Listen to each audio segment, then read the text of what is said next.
good evening everybody. I hope you had a wonderful Saturday, and we're gonna finish tonight with an awesome game. By the looks of it, COC getting ready to bounce. So against Meow for Delegation. On the other side, team 2.5 did suffer a change of names, and it looks like this time around they're gonna be called Meow for Delegation. The Meow team is gonna be on the right side. We do have COC on the left side, and it does look like they're going through the pick and ban phase. Let me actually open up the screen here so you can see this.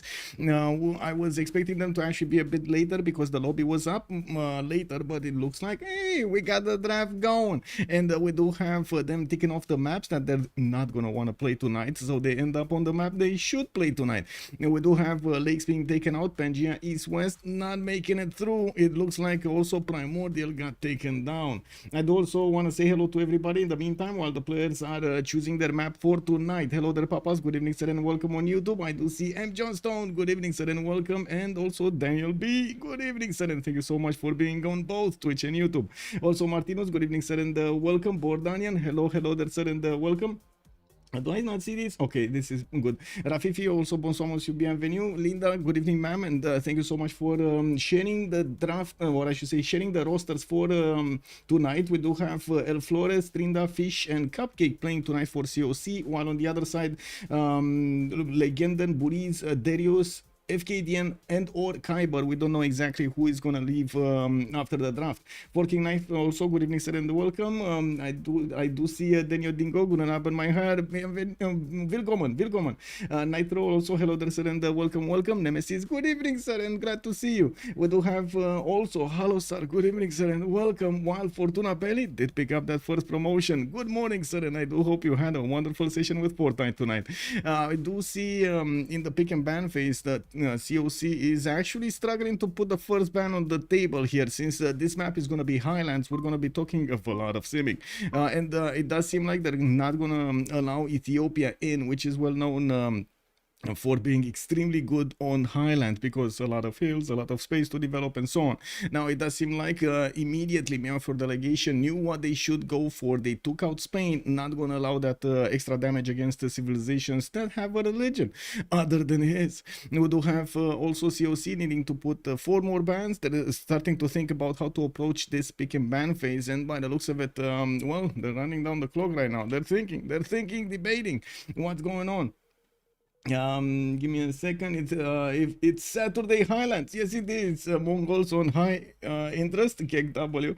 Let's actually see if the Mongols are gonna get in through tonight. Mongolia, Genghis Khan, or Kublai. Either of them would be actually quite interesting to see. We've seen them being a lot more preferred in the last few weeks, and hopefully, well, and they're gonna be preferred tonight also. We gotta see these K-Shakes coming around. We do have Mapuche also being taken out by COC. While I do notice they gave the choice to MFD to go for the next one. Let's actually see what they're gonna go for. Maya, let's go. The Beasley still trying with Maya. It might be, sir. It might be. Let's actually see how things are gonna evolve. We do have to see.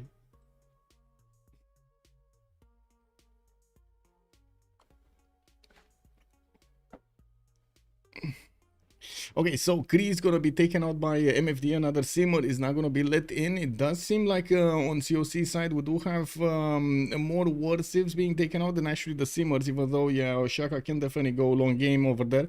I wouldn't be surprised if they're going to take out something like Gorgo also. Yeah, Gandhi, Chandragupta, there we go. Chandragupta being taken out by MFD. Don't want to take that chance of letting Chandragupta in. Also, I gotta point out, Gandhi hasn't been appearing as much as before in the ban phase, or in the pick phase for that matter. I'm actually curious if we are gonna see some Gandhi gameplays soon. I do want to also put up the map on the screen here, so we get to see, so everybody that's joining us new will get to see what kind of map we're gonna be playing. We're gonna need to get more coffee, I gotta say. We're probably gonna need to get more coffee, because this is gonna be a long game. Strap in, boys and girls. We gotta see how this is gonna go. Why are you tracking USD what do you mean, Sarkey? I don't know what you mean. Where do you see this? On my screen. Where? I'm not tracking anything. One day, Pedro the second will shine on the Highlands. Yes, he will. Also, if more like Tryndaehre is going for Canada, ooh, yeah, let's see if he's actually gonna go and pick Canada or Russia for that matter. Both of the Tundra civilizations would do quite well on the Highlands map. It was the app which now shows mostly cloudy. I mean, I don't know, man. That's something from Windows or something like that. I get some notifications over there about some stuff. Some are interesting, some I really don't need. Like the news, for example, it's kind of annoying. Like maybe if they only had like a small version of showing you the weather, showing you maybe like traffic and so on and stuff like that. Because whenever you get into the news, it's gonna be extremely subjective. Extremely subjective. Who is speaking from which side and why and so on and so forth. Why are they not speaking about those details and the others? Whoa, whoa, whoa, whoa. You know? No need to put ideas into my mind. Let's actually see how things are going over here. Russia is gonna be taken out by MFD. They're not gonna let him in, while we do have also Seondo Korea being taken out by COC. Now it looks like they're stabilizing on these war civs. They kind of took them out at the beginning. Now they're letting in, they're starting to ban a few more simmers. Looks like also Ottomans have been taken down, Kanuni, while on the right side, MFD is going to need to pick up the last ban before the choice. And I do have to point out, COC is going to have the first choice of the draft here, and they're gonna take out Mongolia. Genghis Khan Mongolia is still Kublai available for them, and I gotta say on the Highlands map, I'm pretty sure we're gonna see simmers, or I should say simmers should be prioritized over here. They definitely do want to take those from the get-go, and I do have to point out COC is only gonna have one choice, while MFD in quick succession they're gonna get two choices. Very important to actually have that advantage, but so is very important to actually have the first slot in the game, so you have that priority on great people, on I would say on the same turn wonders and so on. Not to mention, well, anyway, that one. Let's actually see how are they gonna start this up. COC are definitely knowing the importance of choosing a very, very good civ here, or I should say a civ that should be tailored, a choice that should be tailored for what their plan is, and if they do already know what kind of four civs they're gonna pick, or are they gonna adapt throughout. They don't want to reveal anything. They're gonna pick their own. They don't want to reveal anything. Their own very flexible nation. In most situations it does well. It doesn't actually need to care about that much the fresh water and everything. Bans are all over the place, right, with the half cost. We do have MFD also on the right side taking Gaul, and immediately in Kublai Mongolia, it looks like we do have Kublai Mongolia. I think after all of this road, we're probably gonna see him ending up in the ban phase, to be honest. Like, oh my god, so many times we've actually seen Kublai Mongolia being picked up, and now COC is gonna need to pick up another civ here to try to counterbalance what happened with on the side of MFD, and they're again thinking about this, debating this. How are they going to approach the problem? So many choices available for them, and we definitely need to see how things are going to be chosen. Also, my cat is, I don't know, meowing all over the place. Hello, cat. Hello, cat. Nah, she just wants a little bit of attention, and then woo! Yeah, it is what it is.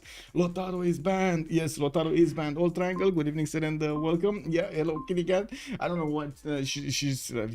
Yeah, it is what it is. It was the app which now shows most. Okay, I see. Gandhi is here. Gandhi is here, but it's not getting picked yet. We do have Gorgo being picked up by COC. Kind of makes sense. We've seen it multiple times how good it is to actually have that fascism timing later on in the game. I haven't been seeing the hoplites being strong as before. Oh my god, I do remember those times when the hoplites were just stomping cities left and right and center. This time around, yeah, they got toned down. They can't actually withstand the tank attacks anymore. It is what it is.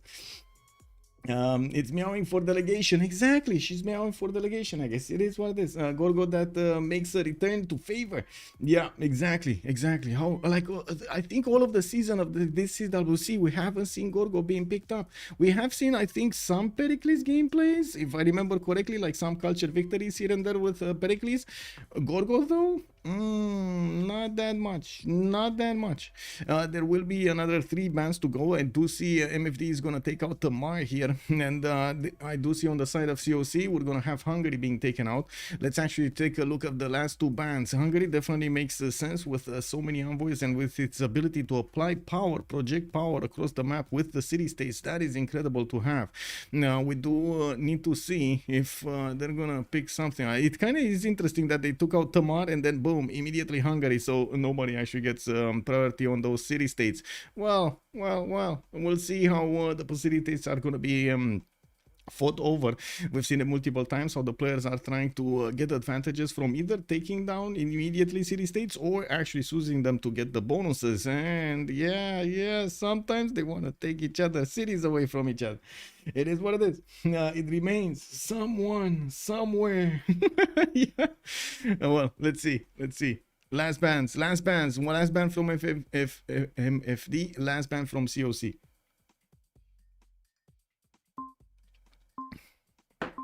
It's gonna be Gran Colombia being taken out by MFD, and on COC side, we're still waiting for a pick here, for a ban, I should say, and we're still waiting for a ban. I thought to Harald, but Teddy can be a good solution to secure the city-states around you. I thought of Harald also, like Varangian, if you're talking about that. Yeah. Not sure if Teddy is that much of a choice. I mean, yes, it is a choice, but not exactly for the city-states. Ooh, man,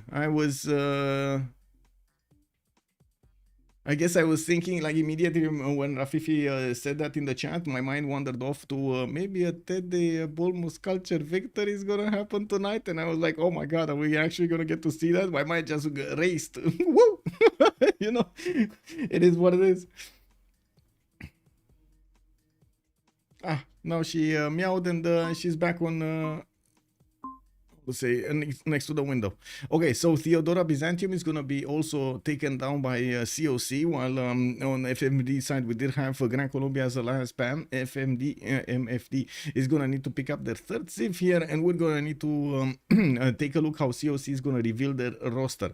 Now I do see Cleopatra is gonna be the one being taken out by MFD. That's being taken by MFD. The 3rd choice, Gaul, Kublai, China, Kublai, Mongolia, and Cleopatra, Egyptian Cleopatra.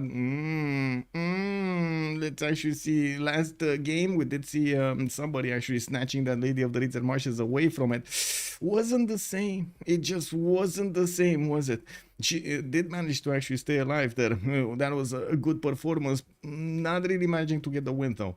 We do need to see how COC is going to finish their draft. They already have quite a bit of gold from Rome. I wouldn't really say Gorgo is going to make that much gold. And I'm pretty sure for the overall team GPT, they will need to pick up another Civ that would handle the gold. So I wouldn't really take out the option of them actually going for a naval Civ here. We've seen it multiple times, so players do try to use those naval Civs to get the gold from the harbors. Well, we do have Zetian being picked up again. It showed up more and more in the players' choices, especially because of its spies abilities, and yeah, we've seen it steal so much gold from its opponents. With the extra diplomatic visibility also afforded by those spies, it does have a powerful attack. We do need to take a look how COC is gonna finish this. Are they gonna finish this with a Canada, with a Teddy Bulmus, with something here, or are they gonna go for something a bit more normal, you know, not really out of the box? Gold culture victory, let's go. We might see it, but that's also gonna be a massive defense if Gorgo is gonna want to go that way. I thought to Harald, but Teddy can be a good solution to secure the CS around you. Yeah. Also, gold in demons find that finds can drag down the team if they need gold. Why produce gold when you can take it out? Yeah, or pillage it. Yeah. Catherine de Medici, Black Queen. So okay, normal choice over here. That's what was called out for COC. MFD is still thinking about that 4th choice. Now they do see all of COC's draft with the 4 Civs being Rome, Gorgo, Greece, and Zetian with Catherine de Medici. On the side of MFD, we do have at the moment Gaul with Kublai, Mongolia, and with Egyptian Cleopatra. Definitely they will have the gold from Kublai and Egyptian. Ah, okay. Warsav, Basil, the second, Byzantium is being considered and locked in by the looks of it. We're definitely gonna see maybe some Tagma action over here and spreading of that religion with crusade into opponent cities, taking out their units there. We do need to see if the players are gonna manage to get the taxi straight going for Basil. Now we do have them needing to actually get into the correct slots over here. It should be just around the corner here to get them going. We're gonna put up the remap prediction in just a few moments here, and again, oh my god, I'm so sorry. Nose itching. Cheesy Dance, thank you so much for the follow, sir, and welcome. Cheesy Dance has joined the round table. Let me put up the remap prediction. Magic poll, start the prediction for who will win. No, how many remaps? We got 0, 1, 2 as possibilities and a submission period for 10 minutes. We do need to check this out. Okay, everybody is trying to rejoin and join to get their 0 MS fixed. And okay, there we go. I think there was Marius, right? Marius was also streaming this. How many continents does Highlands normally have? Like 4, 5. It should be 5 on standard, if I'm not mistaken.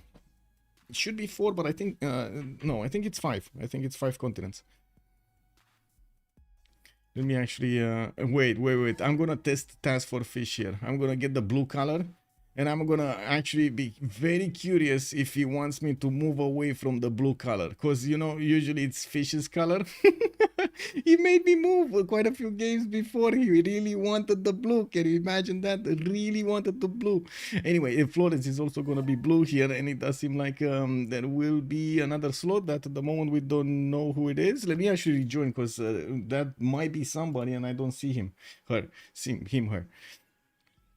No, there wasn't. Oh, maybe there was. I don't know. Legenden is on the second slot. Kublai Khan, Mongolia choice definitely makes sense for Legenden. I do also see Legenden will play with Burrize with somebody called Mork and Kiber. We do have them playing tonight for Meow for Delegation. Wait, is this Daniel? Is Mork Daniel? Okay, well, I do also notice we do have the fish with, oh wait, the Darius is here. Wait a second, this is starting to be confusing. Kick W. Anyway, who is playing where? The yellow team, yeah. How many number of players divided by 2, Rafifi is saying. Time to do the usual thing and just dump points into 0 remaps before we ever see the map. Bordanian, exactly. No, you know it. Also, it's a high chance they won't remap because COC, right? And COC is not really well known for remapping.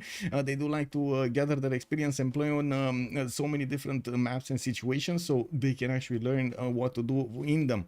It's a very, very good approach to actually having the experience. Not always in the competitive games, like in the, you know, like official games. In unofficial games, they do definitely get that going all over the time. It used to be like in one of the seasons of the CWC, I think we had like the least amount of remaps, like almost no remaps from COC throughout the season, and they still won it, or were very close, top 3. I'm not sure if they won that particular season, but I'm pretty sure they were top 3. We do have Burrize actually taking the second slot here with Cleopatra Egyptian. Darius is gonna pick up Ambiorix. Tryndaehre will go for Gorgo. Would make sense. Chat was definitely saying this. Legenden is gonna go for Kublai Khan Mongolia. Mork is gonna play with Zetian, and Flores is gonna go Catherine de Medici, the Black Queen, with Kiber coming up last year, but not least Basil the second. So who is Mork? Let me actually see. Mork is Cupcake. Okay, it's Gorg Butal, so Mork, this is Cupcake. Got it. Okay, that's Cupcake. Let me actually click on buttons over here to close the screen. We got this going. We got this. Okay, so who's fish gonna play? Rome? I think Rome, right? That's the only one that's remaining available. Okay. Okay, I'm gonna move myself away from the blue color just so I don't have that red thing over there. It messes with my mind having that red thing over there. Let me double check also the 0 MS. We should be fine. We should be good to go. And as a reminder, well, we are going to need to take a look at their spawns and see if they do want to get the remap tokens used. They do have one remap token for each team, and the 10-10, the players will have the choice to pause and also do a vote if they do want to remap or not. It looks like Tina also came around here to scavenge a little bit, see if she can actually find something to break or to play with. Oh, I think she found the bottle cap. You want this? Want this? No? Want this? No? Okay, you don't. She just wants attention. She just wants it. It's fine. It's fine. Yes? Yes? From You the stay here with us? of life beneath Where you go water, play? What do you want? to the great beasts of the Stone Age, to man taking his first Oh, well, upright steps, it is what it is. you have come far. Well, we're loading into the Now first map. We do begins your have the greatest highlights quest. map being generated right now, This and we're early going to need to cradle see of how the civilization players are going to the spawn here. western It does stars. seem like Thina did decide to actually join us. Okay, so big question, chat. Big question. Are we going left or are we going right? Are we going to take a look at the fish or are we going to take a look at Kiber with Basil II? What are we going to do? Let me actually put my chats in order here so we get to see Johnny Cashless. Good evening, sir, and welcome on YouTube. Can you scroll up and down on the choices, please? I did. I hope I did, actually. Also, Darsh4162. Good evening, sir, and welcome. No pickers for Gandhi. No, nobody actually went Gandhi. And I do also notice on Twitch over here, we do have a call for a left. Nitro was the first one, and let's go left. It looks like it winning. Basil II here, we do have him with Constantinople being placed down on a 2-2 base. He does have the rivers, actually this river that's spanning on the diagonal, while he's gonna have quite a few one-tile lakes on the right side to settle in. I do see multiple rivers on the southwest to keep on expanding. Now it does also seem like he's kind of far away from everybody. I don't see an easy opponent to get to. Actually, the first opponent that I do see is lflores here on the right side, past the two city states, past La Venta and Hong Kong. I do have to point out this is kind of highway. Like looking at how the land is and how flat the land is, it can actually pass an army very quickly, especially made out of calves here. And we're gonna need to see if he is going to want to use this ability of the calves to get there so quickly.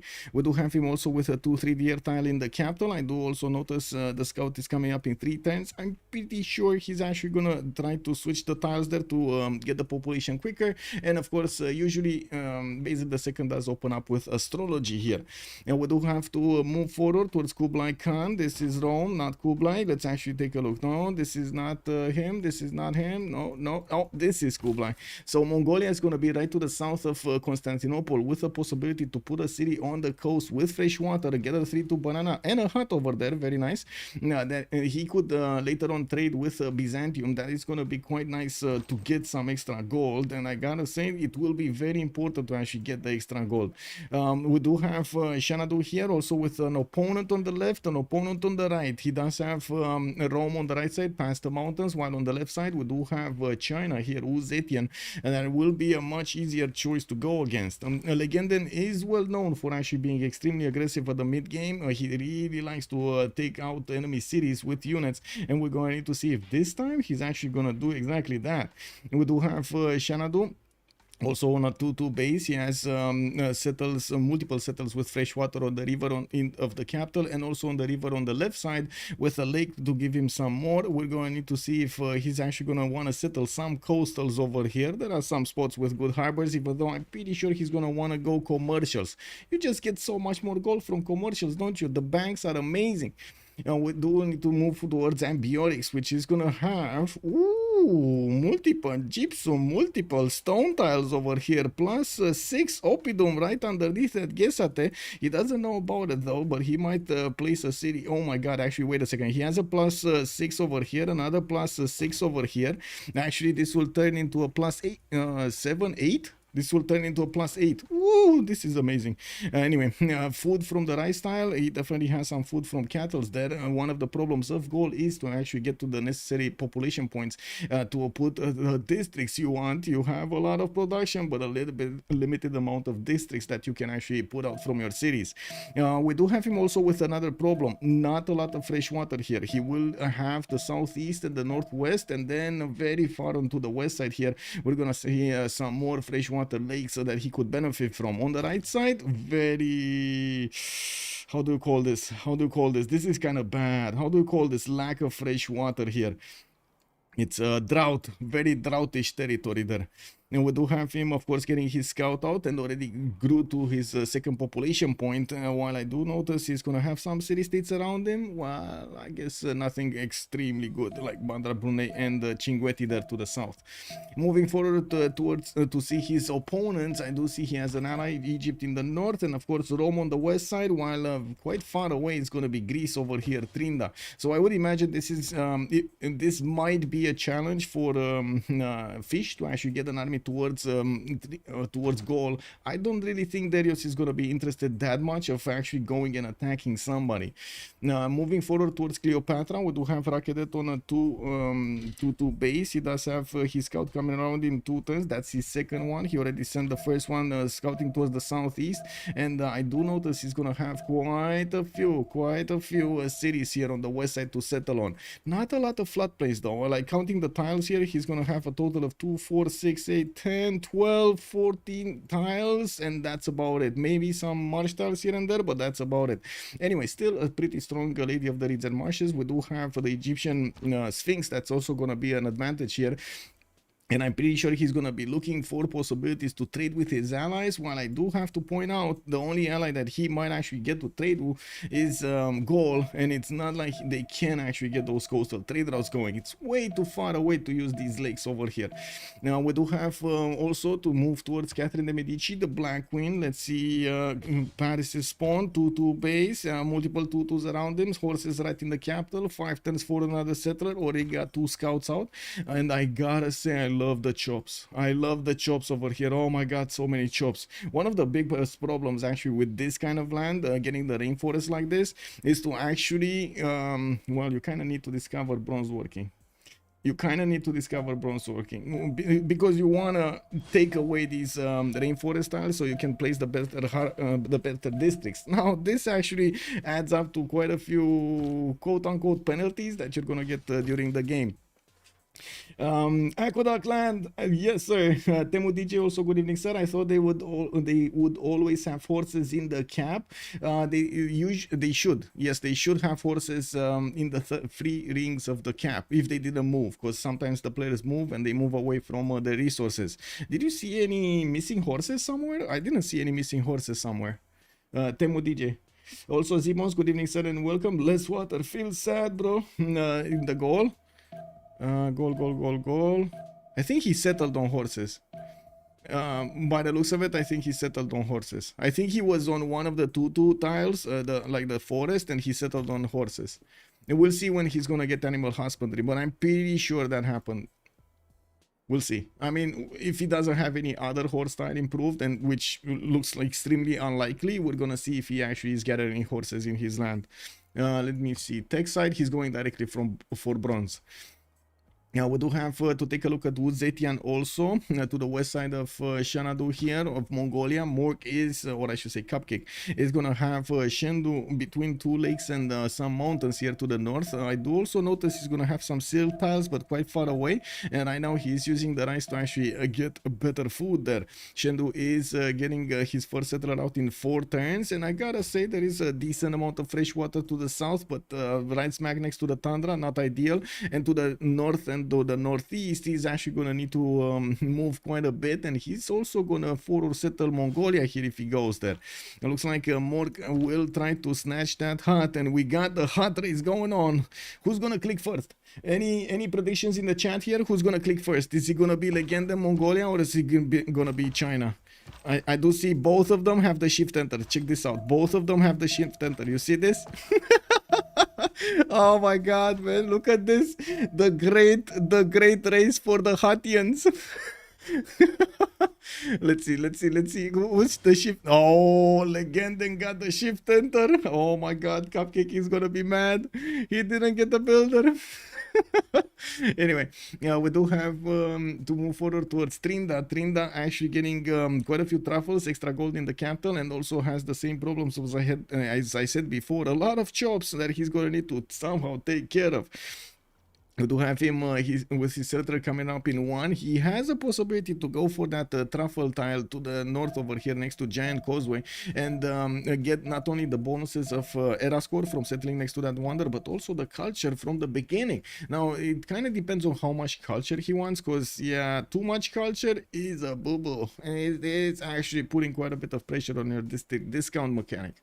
Now, well, taking a look also on fish, because, yeah, you know, there's also fish in the game here. Last but not least, he was on the right side, and we do have him already with diamonds in the capital. Some cottons over here, and quite a few cities to settle. I do like that Rome is not going to be that challenged to get the fresh water. Now, on the right side, though, he's not incentivized at all to actually settle unless you take into account all of these chops over here next to the oil tile. Now, he doesn't have fresh water and no possibilities to even bath those cities. There is no mountain anywhere to actually get the water in. And Sasu, Bosomosu, pop, let's go. The word for the hut, exactly. It was one hut in the deep of the night. Woo! This is good. Oh my God, he did it again. I think right now Bordanian is just popping one of those beers. You can see him. Oh yeah, the points. Yes, yes. France might be able to settle the same sea as Rome. Yes, yes, he will have to put a third city over here towards the south, as in the space for 3 cities. Not a beer person, sorry, more of a white wine guy. Oh, I see. So it just heard, right? I just heard the. That's it, man. That's it. You know it is. Yeah, I heard it. Anyway, what are you doing? She wants to speak also. She's grabbing the microphone, guys. Yeah, this is total takeover of my desk over here. So I'm sorry if I cannot touch the mouse for a few seconds here, but I do have an intruder that is, yeah, I don't know what she's doing. Hey, wait, Athena. Wait. Yes. Athena. Let the microphone be. The microphone is fine, okay? It is your friend. Microphone, your friend. And my hand is your friend also. My God. Anyway. Hey, what's going on? There we go. Anyway, we do need to finish the prediction over here and actually see what's going on. My God. Yes. My God. I'm trying to click buttons, but she's also trying to click buttons, so I'm sorry. It takes a little bit longer to not make a mistake. Click. Okay, there we go. We got the clicks going. I got also the magical likes. Hello. I got also the magical likes question on YouTube, and I do hope we're gonna get to that 50. I thank you for each and every one of those, and I do hope, well, I get what I need to do tonight. Anyway, it does seem like we're gonna have Kiber over here to talk about first. It looks like Constantinople is gonna have another settler coming up in 3 turns. He did not replace his holy site yet. He is going on the north of the river, and by the looks of it, he's already working those 2-3 deer tiles with the 2 tools. Now, I do see we don't have a pantheon yet. I'm pretty sure we're gonna need to wait a little bit longer. Wow, you see that? Yeah, my hand is totally fine right now. Yeah, it was I think my hand was kind of in a cat prison for a second there. Anyway, we do have Constantinople also benefiting from a horse in the second ring with an iron tile in the first one. Both strategic resources are relatively close by, and he can definitely get them.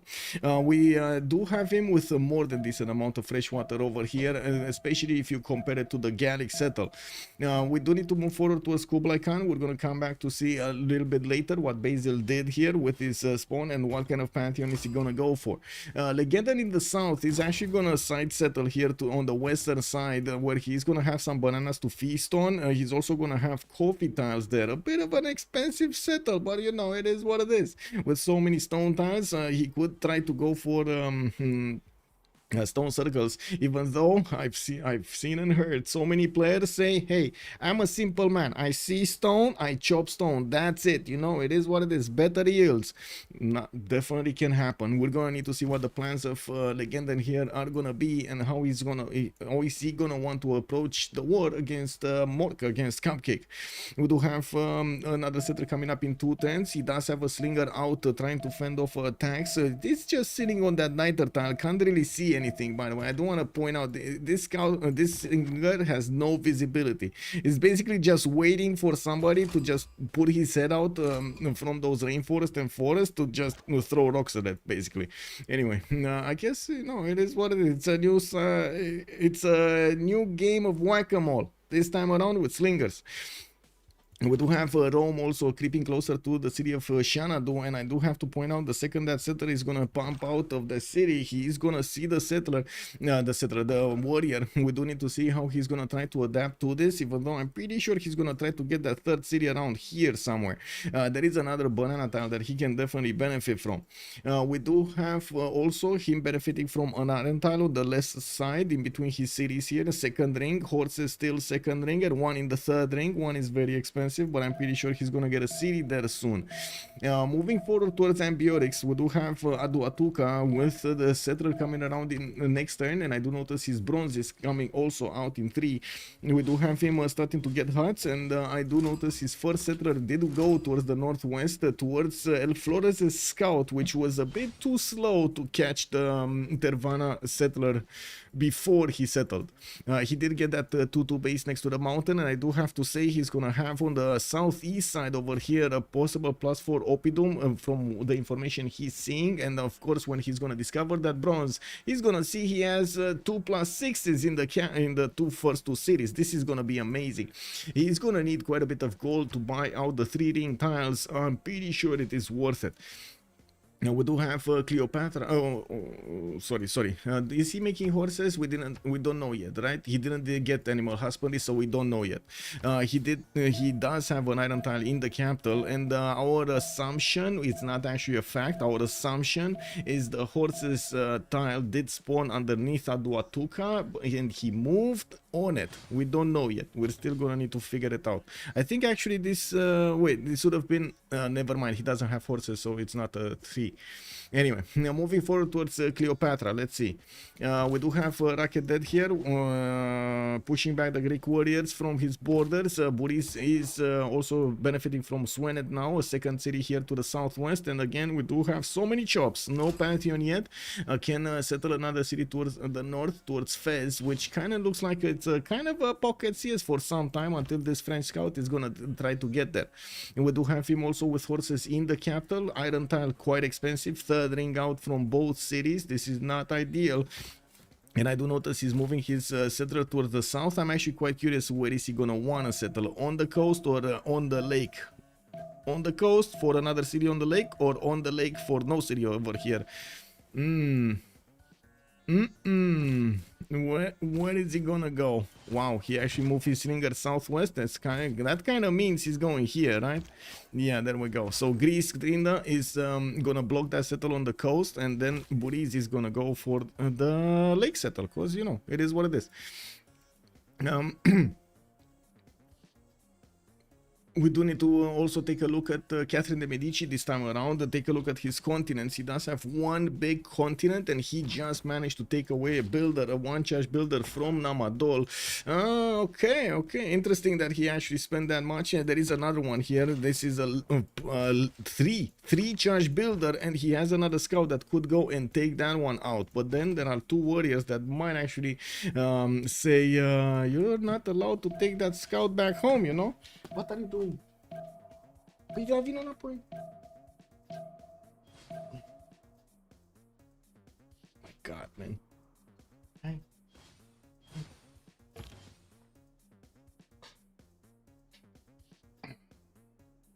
Here. Okay, the third city of France is going northeast towards where the scout is coming from, Namadol, and I do also notice in the capital city of Paris, we do have forces in the first ring. Some bananas also, but without the extra production. Iron on the right side also for the strategic resource, that's going to be in the second ring. While I do see he did open up with campuses, two of them here, try to put them as much as possible in between these rainforest tiles to get the adjacency going. We do have him with +2s here from both of them. We do have also the fish. Uh-oh. What happened here? You want to play with this? Okay. Woo. Yeah. Bottle cap, man. Yeah, it is what it is. You can't keep bottle caps anymore. Cats are just gonna own them. Meowing for, yeah, basically meowing for delegation. Another big remap win. Gypsum, isn't it only it's not a carry. Marsh is better. Give the builder back. Did they change the gypsum? Did they change the quarry adjacency? Let's actually see. I'm actually very curious of this on Gaul, if they changed it or not. Don't remember anything, but maybe I just totally forgot.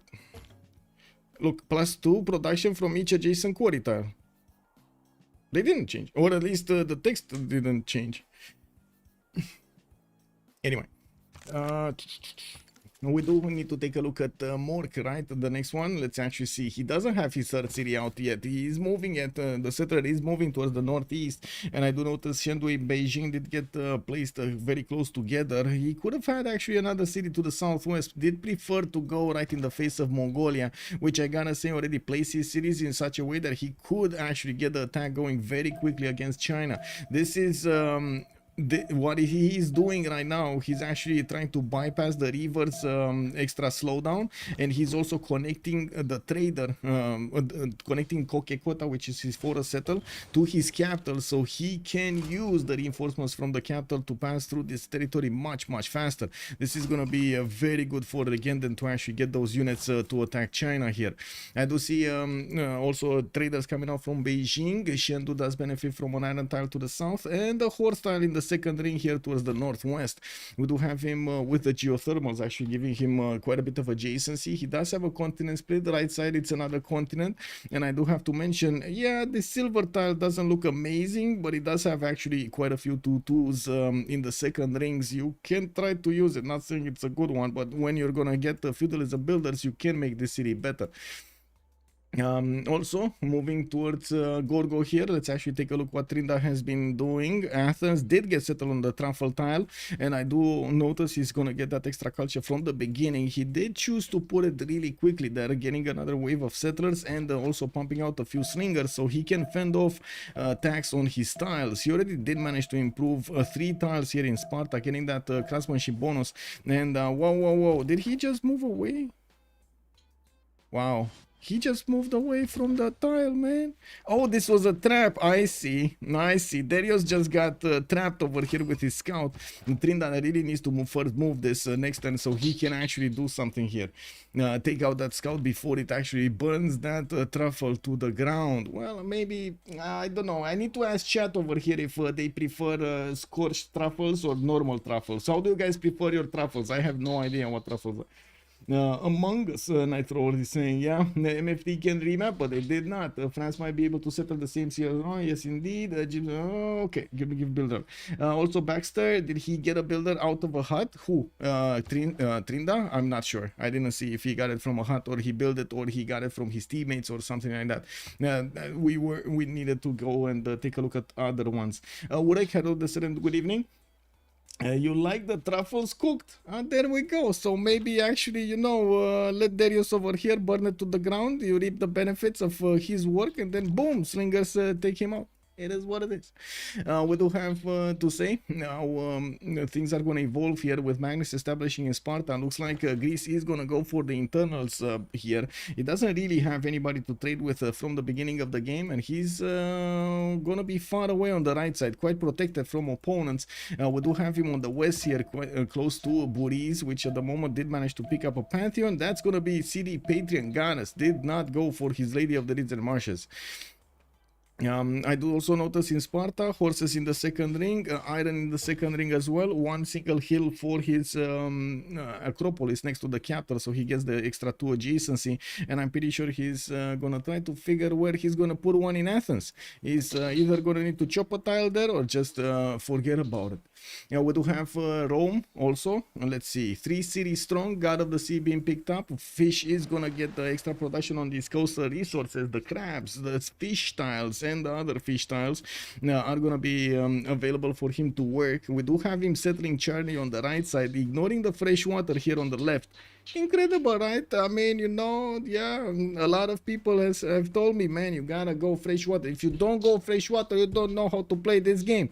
Look at the fish. She's actually not going freshwater, boys. I don't know. It's kind of weird. It's kind of weird, you know. Master of non-freshwater cities here. Force-Slinger turn 22. Has this guy been playing, paying for under Civ6 coaching? Well, yeah. Love COC, let's go. No pillage, no pillage. Actually, that Dario scout actually tried to get out of there. Darius was like, oh, peekaboo, oh no, run. He went back into the mountains. Guess what? There is another slinger there past the forest. He did not know about it. Now, I'm pretty sure Darius over here is gonna not be happy that he's gonna lose a scout just, you know, for trying to be curious. Why is he trying to be so curious here? Anyway, now back to the fish, because this, oh, wait a second, this is going, yeah, this got taken out. 5 culture activated, slinger bonus, archer bonus over there. This is how you do it. We do have a 4th city coming around from Alpha. Trade routes also getting ready from Bravo. Multiple horse styles here are waiting to be upgraded in the second rings of Alpha and Bravo. And while the builder is out on the seas here, we're gonna need to see what Fish is gonna try to do with his whole sim and his whole game here. He did meet Gaul on the right side through the choke that he has here, and but he didn't actually manage to get to the Gallic cities to see what's going on here. We do have France trying to get there with his own scout without a promotion. That's gonna be quite slow. We do also need to take a look at the Iron second ring of Alpha here to the northwest. Has a possibility to go for Temple of Artemis if he wants to. Those are a lot of pastures, by the way. A lot of pastures and camps here around his cities. Like we're talking about, you put Temple of Artemis here, and you got like 1, 2, 3, 4, 5, 6, 7, 8, 9, 10, 11, 12 Temple of Artemis. That's a 12 Temple of Artemis. That sounds big. He already has Magnus in the city. He could have some chops. I'm not that convinced he actually has animal husbandry though. I don't see a horse inside of his cities upgraded to a pasture. But anyway, I do see him going for mining, so chops are definitely going to be something. He wants to improve that diamond dial to get the extra amenity and, of course, balance out the population of his city's happiness. 7 science and 10 culture here for the fish with God of the Sea. Okay, so Zetian still didn't pick Pantheon. He's getting his 4th city out. Looks like it's going to be a choice between this settle and this settle.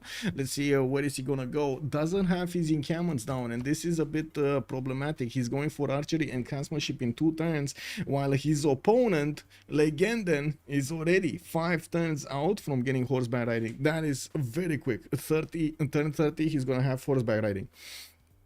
I do also notice Kublai did go for God of War and Plunder. His encampments are going to start giving him an extra point per turn. We do already have 1 finish, 2 great general points per turn here for Mongolia. Legenden is also fighting off a warrior from Rome that just passed through his territory here. If you take a look at the vision, there we go. You can see how this warrior actually scouted the capital city of Mongolia and his second city, Karakorum, but they still don't have vision on the south here. There could be another city, don't get me wrong, but it kind of looks like it's going to be devoid of a lot of tiles. Not really ideal to settle as your first 3 or 4. I would imagine this eastern one is going to be a much better choice. Now, we do have him starting to improve some of his resources, especially his horses. We do have 1 improved there in Shanadu, while I do notice Magnus is establishing Karakorum. I mean, that's where the stone chops are. Are we gonna see Kublai going for quarries immediately after, masonry immediately after? We'll see, because he already got a boost for it, right? He did build a quarry there. Anyway, now we do have wait, let me double check that, because me bad. Yes, build a quarry. Yes, there we go. We do have to also move forward towards Ambiorix here and take a look at his pantheon. Still no pantheon. Okay, opening up with Magnus internals and multiple builders running around to improve his territory. Already is getting the extra culture and science from the iron tiles. While the fourth city in the south and wait, still non-freshwater cities. Two non-freshwater cities here. One on the left side, Samarobriva. One on the south, Noviodunum. He's keeping a scout here next to a possible settle on the west. That's gonna put him much closer to the fish, and of course make him able to apply power here even against possible trade routes on the seas. We do need to move forward to Cleopatra, though. I do think he did go for city Patriangares, opening up multiple commercials. Already will finish 2 next turn, while his Moksha is going to establish there in the capital city in 2 turns. We do have builders coming around to take up the job of improving these tiles. Has diamonds to improve, has some silk tiles to improve, horses and the sheep tiles, while he's going to need to figure out a space for his Gavron Plaza, because man, oh man, I mean, it might be in between these commercials. We'll see if he's going to try to prioritize to get other districts beefed up. They will need the gold. On MFD, they will need the gold. They will need a lot of gold. Flores, let's actually see Flores. Flores is France. There we go. Lady of the Reeds and Marshes. He was the one that actually snatched Lady of the Reeds and Marshes from Cleopatra. Looks like Paris is gonna get Moksha in 2 turns in there for the internal trade routes. While we do have Nantes being settled towards the north and got a whole 3 of these campuses going. Also going for the commercial immediately in Paris. Not going for his Gavron Plaza yet. We do have 2 slingers that are also fending off attacks from Egyptian scouts that are trying to set their cats on these scientists over here. Well, it looks like the police is on the job here, and the slingers are not letting anywhere near those campuses the scout of Burrize. Or are they? Anyway, now we do need to take a look also on Zetian. Coming back here, still no pantheon. Still no pantheon. And look at the line of units coming in from Mongolia. 2 archers already being deployed. A road is finished to Xanadu. Builders coming around from the chops and getting ready to chop. While we do have the encampment finishing up in Xanadu in 2 turns. Mongolia is the only one in the game making general points with 4 great general points a turn. Oh. Looks like she's tired. So yeah, she's crashing over here. Did France get the other builder from the purple CS? France get the other builder from the purple CS? No, that builder. Oh, this is another 3 charge builder, but I don't see any builder here and no improvement, so I don't think he did. Team titles, yes, Mr. Breaking News. I can add team titles. Let me actually put it up over here. We do have MFD. On the top left, and then on the right side we do have COC. There we go. There we go. Very nice. Very nice. Very nice. Okay. Yeah, she tired. She meowed a lot. No delegation. Looks like no delegation yet. No. Like, oh, fourth fingers. He'll maybe rush the aqueducts. Rome, yeah, I mean, at least the Bravo can be aqueduct. Charlie cannot be aqueduct. He's getting his harbors going, and that's going to give him the extra housing he needs, especially with the lighthouses, right? He did manage to also chop his Gavron Plaza, place his harbor and Gavron Plaza to beef up one of his campuses. That's the 2-1 hill is probably going to be a campus.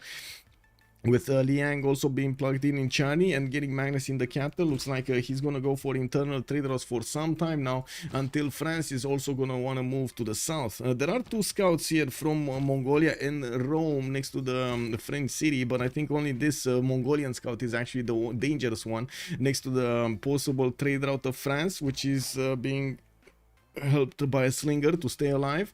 We do have campus research projects finishing up in 1. That's gonna be Hypatia first, and looks like lflores is gonna try to snatch that, while he's gonna need to start getting his 4th and 5th city out, his Gavron Plaza out from a city, which I gotta point out Bordeaux does have an extra slot here, but I think the problem is, yeah, he doesn't have state workforce. He didn't get that much culture. He's on 14 science and 6 culture, did not get a 2nd governor title, and I do notice Burrize scout did manage to get in on the commercial of Paris. Is gonna be able to actually pillage that, while there was another scout going for the diamonds. Well, out of 2 scouts, they still got a pillage. One of them did get taken down. More builders coming around here for Flores to get his cities improved soon.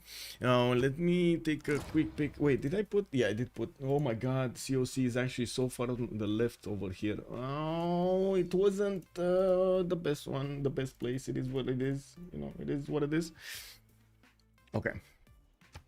So, Flores is on 18 science already. He does have more than double the amount of science of everybody else here, but we're gonna come back to see what is he doing.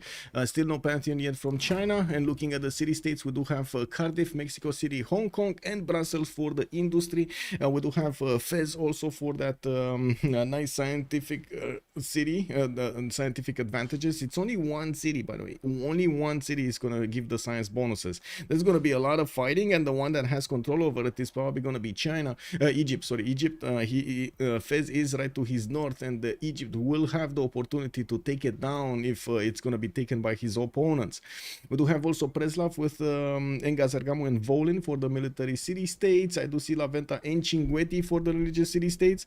Brussels with Hong Kong, Mexico City, Cardiff I did say for the industry. Namadol, only cultured city state in the game here, and I do see Bandar Brunei is also going to be the only gold city state in the game. In the Great People screen, we do have Shunz, who was the first Great General. Imhotep is going to be first engineer, and Gaul already is making his Oppidum Sing for Imhotep. I do notice the Gallic nation is getting 2 Great Engineer points a turn, and Hypatia is going to be about to be picked up next turn by France. He will get the 3 points, and of course roll Hypatia in. Looking at Gorgo, getting his Temple of Artemis. This isn't really a big Temple of Artemis, is it? I'm pretty sure Rome had it bigger, right? It's like 1, 2, 3, 4, and that's it. Four amenity, that's it, and only 3 in the capital. I mean, I guess it's 3, it's still good, but anyway, he does have multiple builders that could also help to chop. Already he is on 4 cities with another settler going towards the north, and Ephesus training another settler. He's gonna go 6 cities very quickly here with Temple of Artemis. Gonna also get the big boost of food, housing, and of course amenities, happiness in the city of Sparta. We need to see how is he gonna follow this up with, or what is he gonna be following this up. He's only on 8 science and 7 culture. Makes sense because he went a little bit wider than his neighbors and the opponents. Tryndaehre did go for 6 settles here. Do want to take a look on Gaul here, because it felt like, yeah, there we go. We do have the +6 Oppidums already started. He does have another iron tile that he needs to upgrade, and of course I do notice he's gonna have multiple mines that would also give him the adjacency. Should build another, at least another mine from that 2 forester, so he could get the 2 mine adjacency to this Oppidum also. Now we do have granaries in Tervana. That city is having a problem actually getting the population growing fast over the 4th pop, or to the 4th pop, with granaries in the southwest and also in the capital. This is like, again, so much food needed. Oh my god, Beasley, thank you so much for the tier 1 sub, much appreciated, sir. Also, can you show the wonders? Did he get that Artemis during the break? He did not get the Artemis. No, he did not get the Artemis. Yeah, there we go. Beasley, thank you so much for helping out MVM. Good evening, sir, and welcome to MVM 2021. How does the Rat score look? We're 1031. Everybody's in a gold range. I don't think we actually needed to even consider the Rat score because, yeah, you know, everybody got into the golden age. It would have been a surprise, and maybe an interesting surprise if if one of them didn't. But come on, man, these are experienced players. They know what they're doing. Focused. They are focused. Now that it's turn 31, we're gonna see the players not. Oh my god, I think this is terrible. Mork is barely getting his military tactics next turn, and I do notice Mork tradition. I mean, a military tradition next turn, and I do see Mork is already getting attacked in the city of Handan. He does have 2 of these archers there. No melee unit, a strong melee unit to push back that horse, and we do need to see if he's gonna manage to take it out. Is he gonna manage to take it out? So I do see 1 and another 1. They're not doing enough damage for the scout to get in, but the 3rd archer might do the trick. We might actually see the first horse over here of Legenden being taken out quickly. Oh, archer also shooting The archers coming in from Legenden, shooting out the Chinese archer, and I do see the horse of Legenden is in quite a big pain. We do have him going onto that forest to, oh my god, and bringing another horse in. Legenden doing the attack against Cupcake. Cupcake is in trouble. He did not expect Mongolia to go so fast on him, and it does seem like Mork over here is gonna need to actually somehow recover. He needs to chop horses out. He needs to do something to get back on track. Just plugged in the horse in Beijing. I do see Shendu also needing to choose something in the production screen, while we do see the horses. There we go. He's just starting to chop them. No encampment. He went fourth city. Instead of going fourth city. Encampment was the choice over here for him. There is no other way, especially next to Kublai with God of War and Plunder. But anyway, there might be a way. We'll see if he actually finds the way. Maybe he knows something that we don't know. Also already the road to Shendu. Yeah, exactly. Interesting. MFD blocked many religious civs. Then last week Basil, and he didn't open up with religion. Maybe he's playing for a temple. Let's actually see. Also Mamaleto, good evening sir. Mork is Cupcake. Dalun75, good evening sir, and welcome. Rest in peace China. Yeah.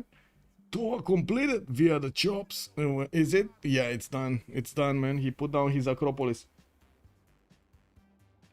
Okay, now Basil the second, Monumentality, with Hanging Gardens finishing up next turn, and Stonehenge. It looks like he did manage to get the religion, so he's gonna get the third belief. He went for Feed the World with Sacred Places, while he's gonna get his food and the benefits of those wonders. We're going to need to see how things are gonna evolve here. Now, I think I need to go wash my left eye because something is in there. Give me a sec.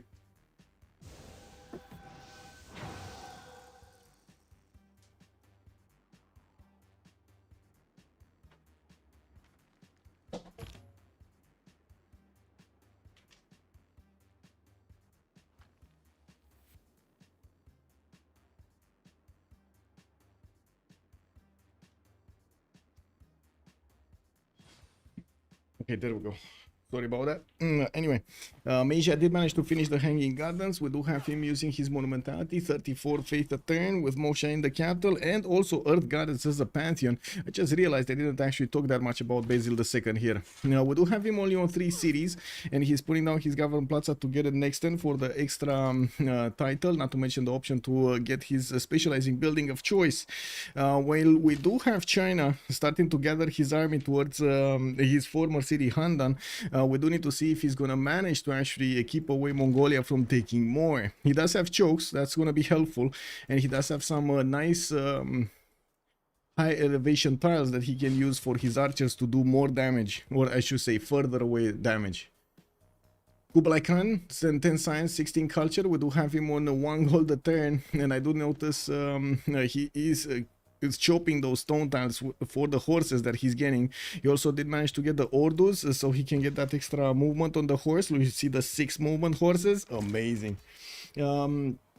Also, okay, we do see another builder here from Xanadu to try to get, guess what, probably more units. I don't think he's actually going to start putting down cities anytime soon here. He just wants to get this finished.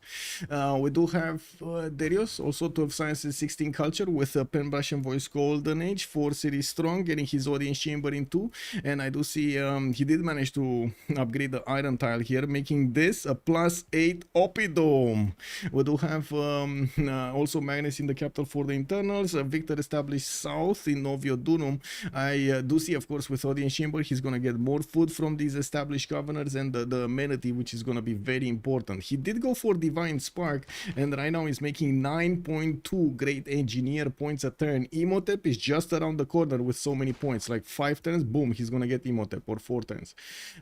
If he's gonna get another one, no more Oppidomes. Anyway, it is what it is.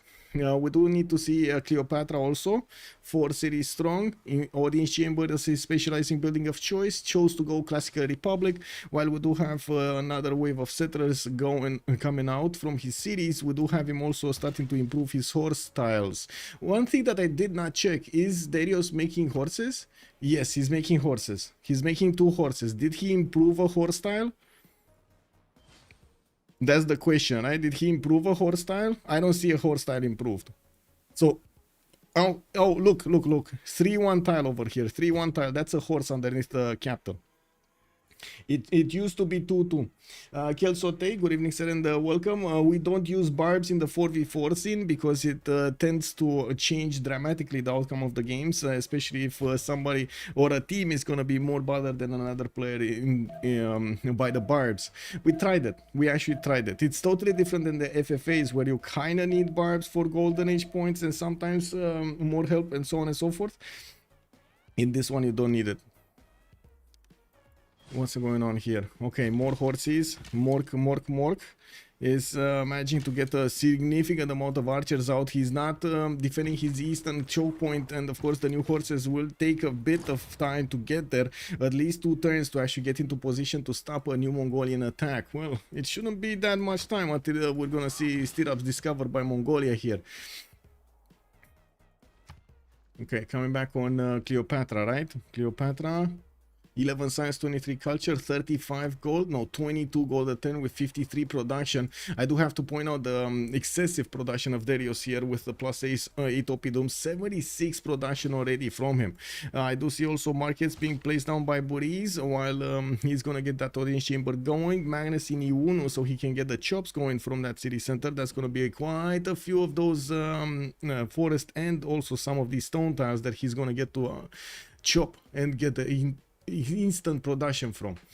We do have to move forward towards COC's team and take a look at Catherine de Medici here. 3 cities strong and 4th city coming around. Looks like not only his commercial but also one of the campuses got pillaged.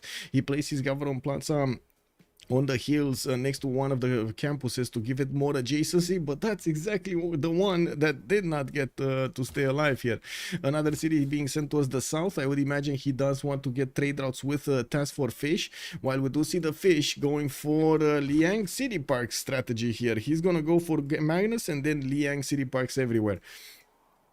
We do have the 4th and the 5th city of Flores also coming around here, one to the south, one to the west. I don't see a 6th one towards Namadol, but I'm pretty sure at some point he's gonna want to put one here somewhere, because here there's like not that much that he can take. We do need to take a look at here. We do have Mongolia with the horses able to move forward, and he's not seeing that much in front of him. He's only seeing until this horse. He did not actually get to catch these horses, these archers behind the horses in suspicious positions, while we do have also the Chinese archers actually keeping away from shooting the horse that too much of Mongolia. Zetian is going to benefit from Drums of War Golden Age, and I do see more horses coming around. Looks like Cupcake here is going to be in his own little corner of doom with Mongolia being caught in a cage fight here in between his cities. We do have a +4 campus coming out from Beijing, another one next to his capital city here, a +2, and then we do see him on 15 science and only 16 culture at the moment. It does seem like a Legenden is going to be with a lot more culture. He's going to get to mercenaries much quicker. We do need to take a look also on Tryndaehre, Pembrasian Voice Golden Age, 2, 4, 5 cities here strong for Greece. Is finishing his Warlord's Throne in 2 turns. Ooh, Warlord's Throne from Tryndaehre, so he's not gonna just sit in a corner. He's actually gonna go on the offense here at some point, so we might actually see him try to get an attack going against Egypt. We definitely need to see how he's gonna try to get the infrastructure for that going. We do have Tryndaehre also choosing that Pembrasian Voice, 11 science, 24 culture, 17 gold a turn. Doesn't seem like they have a problem with gold, especially with Fish on 35 and Flores on 13. Plugging in Liang in Athens, we do have him with quite a few chops there, and well, we're going to need to see what is he going to go for next after the Acropolises. Is it going to be campuses? Is it going to be commercials? What is it going to be? We do have a fish with a Pembrasian Voice also. God of the Sea earlier chosen, 7th Pop in Alpha. We should actually see a campus being placed down there between the Government Plaza, the Harbor, and of course the Reef Tile. While we do see him also getting a holy site here in the city of Delta. We do have the city of Charlie also getting the lighthouses. And whoa, he gonna green out Colosseum. Okay, so he wants to chop the deer tile to make place for a Colosseum, and I do notice he placed that entertainment complex towards the southwest, so he can hit 1, 2, 3, 4 cities. Now, possibly 5 and 6. This one is not gonna get hit. Echo is not gonna get hit, but I'm pretty sure he can put another city somewhere around here. Yeah, there we go, and this is gonna be hit. So 1, 2, 3, 4, 5, 6, maybe 7. 7. There could be another city over here. So 7 city Colosseum on that deer tile. Not bad, not bad at all.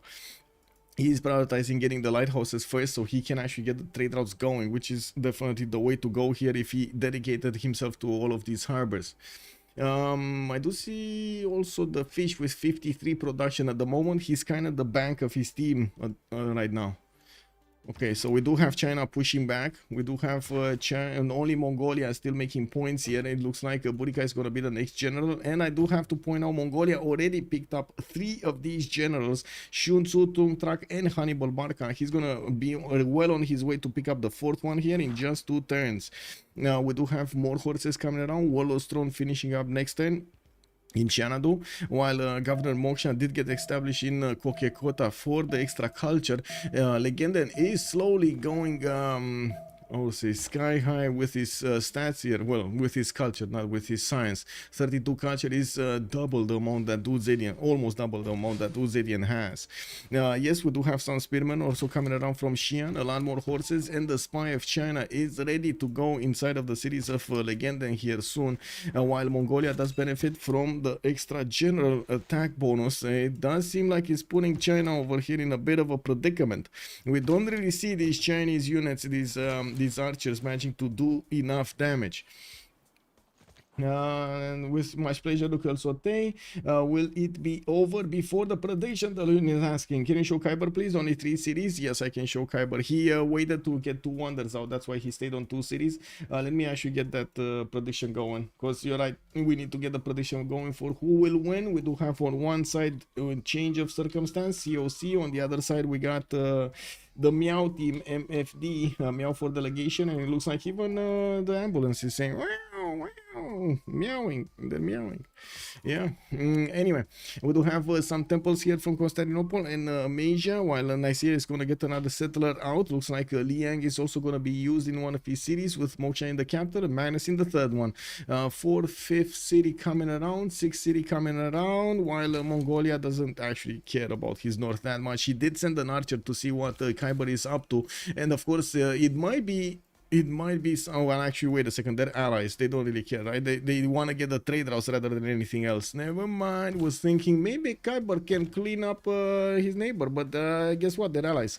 The only thing Kiber could do is actually try to go against Greece or against France. Much easier to go against France. Let's see if he actually discovered this. Yes, exactly this. Look at this. He discovered exactly the highway. He went through the fastest way towards Flores here. Can you show? I did. That's fair. There have been a couple of short games recently, and it didn't look good. Yeah. I don't know. It's hard to beat COC. Yeah, it is, and I don't think they're gonna give up that easily. Not gonna lie, I don't think they're gonna give up that easily. We do have Cupcake here. I guess he's kind of doing an exam at the moment, right?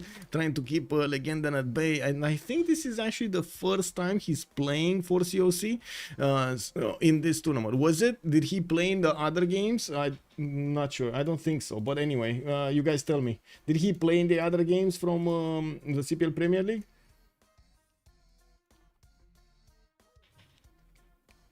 Looks better now, ish. Cake. Yeah, Minted Coil, also good evening, sir, and welcome.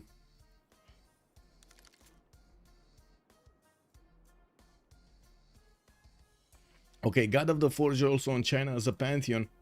We do have him plugging in Pingala for that extra science, while Moksha, did he get yeah, finally he got that extra point of culture on Moksha here, so he can get to the 20 culture turn with 21 science. I do see him going for his monuments in the capital. A little bit of extra culture does amount to turns, much earlier turns to actually get stuff done. And I do notice Mongolia, after he did manage to get the engineer from the general, he has started building a pathway towards the east. He might actually want to interact also with Rome, try to get some sort of pillaging party over here into Rome's territory. We do have Arena coming around in Alpha in 210s. He did chop both of those chops from the deer tile, both of those charges from the deer tile. And I do see he's gonna have a religion soon in Delta. I'm not sure what religion it will be, but I'm pretty sure he's gonna get one, right? He's the only one that actually got a holy site next to Byzantium. That is courageous.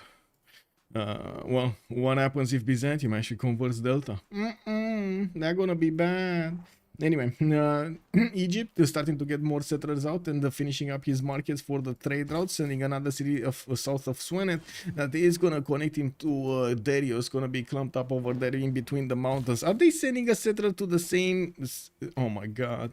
They're actually sending a settler. Look at this, guys. They're sending settlers in the same direction. I think there's a bit of a miscommunication over here. Where is this settler going? Because this one, this lake is definitely going to be settled by this one, right? So where is this going? Is this going somewhere over here? Maybe. Anyway, looks like Darius did manage to recruit Imhotep, but did not get to use him at, for anything at the moment. 21 science with 25 culture, and also 90 points of production on Darius does put to shame any other civ in the game. We do have the fish with 55, Tryndaehre is on 61, and then Kiber is also with 63, plus the 62 faith attempt. Looks like a very, very strong start here for Byzantium. He did manage to get his third belief. That's going to be Crusade. Definitely makes sense. He did spend a lot of production on Stonehenge to get it, but it is probably going to be worth going for commercials here to get some extra gold. Because, yeah, on their team, only Burrize is making gold. And that, and he might get attacked by Tryndaehre later on in the game. With new holy sites from Antioch and new settlers coming around, I do see Oracle is getting built in Nicaea. Kiber is going to have quite a big empire here on the northwestern side of the map. And I do also notice Flores have kept on expanding, got another city from Bordeaux, while he did manage to recruit not only Hypatia but also Euclid. I do notice in the Great People screen we do have Zankian being recruited by Cleopatra. That's going to be the first trader or the first merchant with extra trade route capacity. Well, of course, Imhotep did get picked up by Gaul. We do have Hypatia by France. That's it. Those are kind of the important ones here. We don't see another merchant with very important yields, only the 30 gold one for annexing a tile to your empire, while Isodor is going to get the production here. Oh no. What's going on?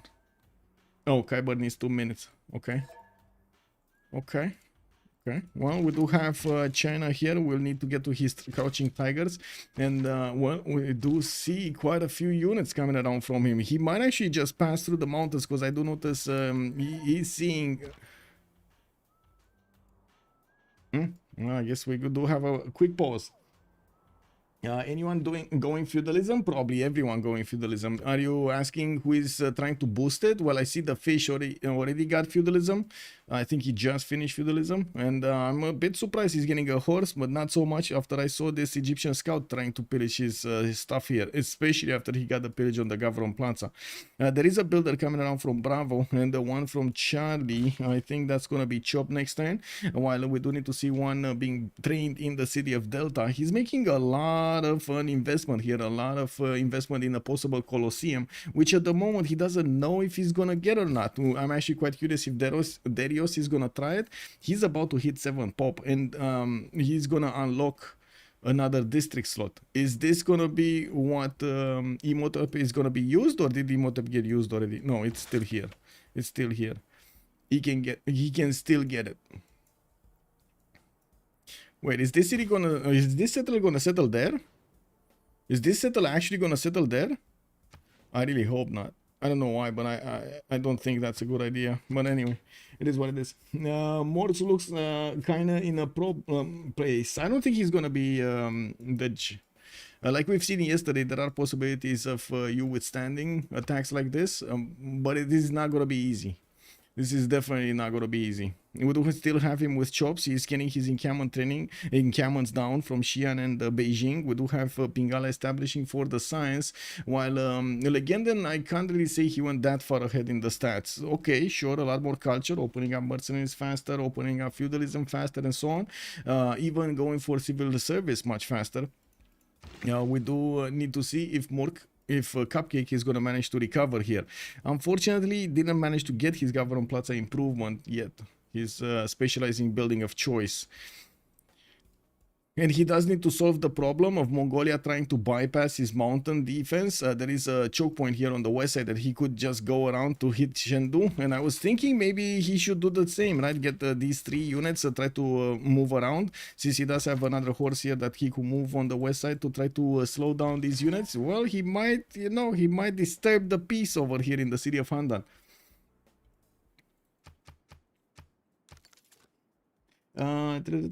Fist fight for the settler spot between Gaul and Egypt. Yeah, it does seem like that, right? These settlers, where are they going? Where are they going? Is this gonna be the position? This kind of looks like it's the position.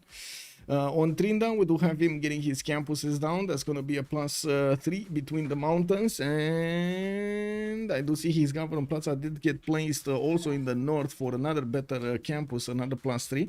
We do have Magnus establishing in Ephesus, moving away from Sparta, while in the north, this Athens city is going to get the +3 campus. Gnossos did get placed down. This is kind of a sad city, not gonna lie. It only has like 2 tiles that he can work right now, the 1-3 and the 3-1, and the third population is probably working a wheat tile. He's not working anything here. Yeah, he's gonna need to buy out another one of these tiles, a 2-2 or a 1-3, depending on what he chooses. And there we go, we got the unpost going. We do need to take a look also how the plans of France are gonna take shape here with 33 science and 33 culture and also 48 production. It does seem like he's gonna get more. Odin's chamber, not Warlord's throne. He wants to go taller. He wants to be Simen. He lost a builder to his opponent. Looks like Basil II just came in, swooped in and got a 1 judge builder away from him. I mean, this is kind of karma, right? France took a builder from Namadol and now Basil takes a builder from France. Both of them 1 charge. I can't really miss the coincidence. Bad city equals no city. I mean, you say that, but again, we see how Rome actually plays down his cities, and he's doing well. 19 science with 33 culture, 58 production, not amazing, and not as much as Gaul. And we're going to need to see after he's going to get Colosseum if that all of those sacrifices were worth it.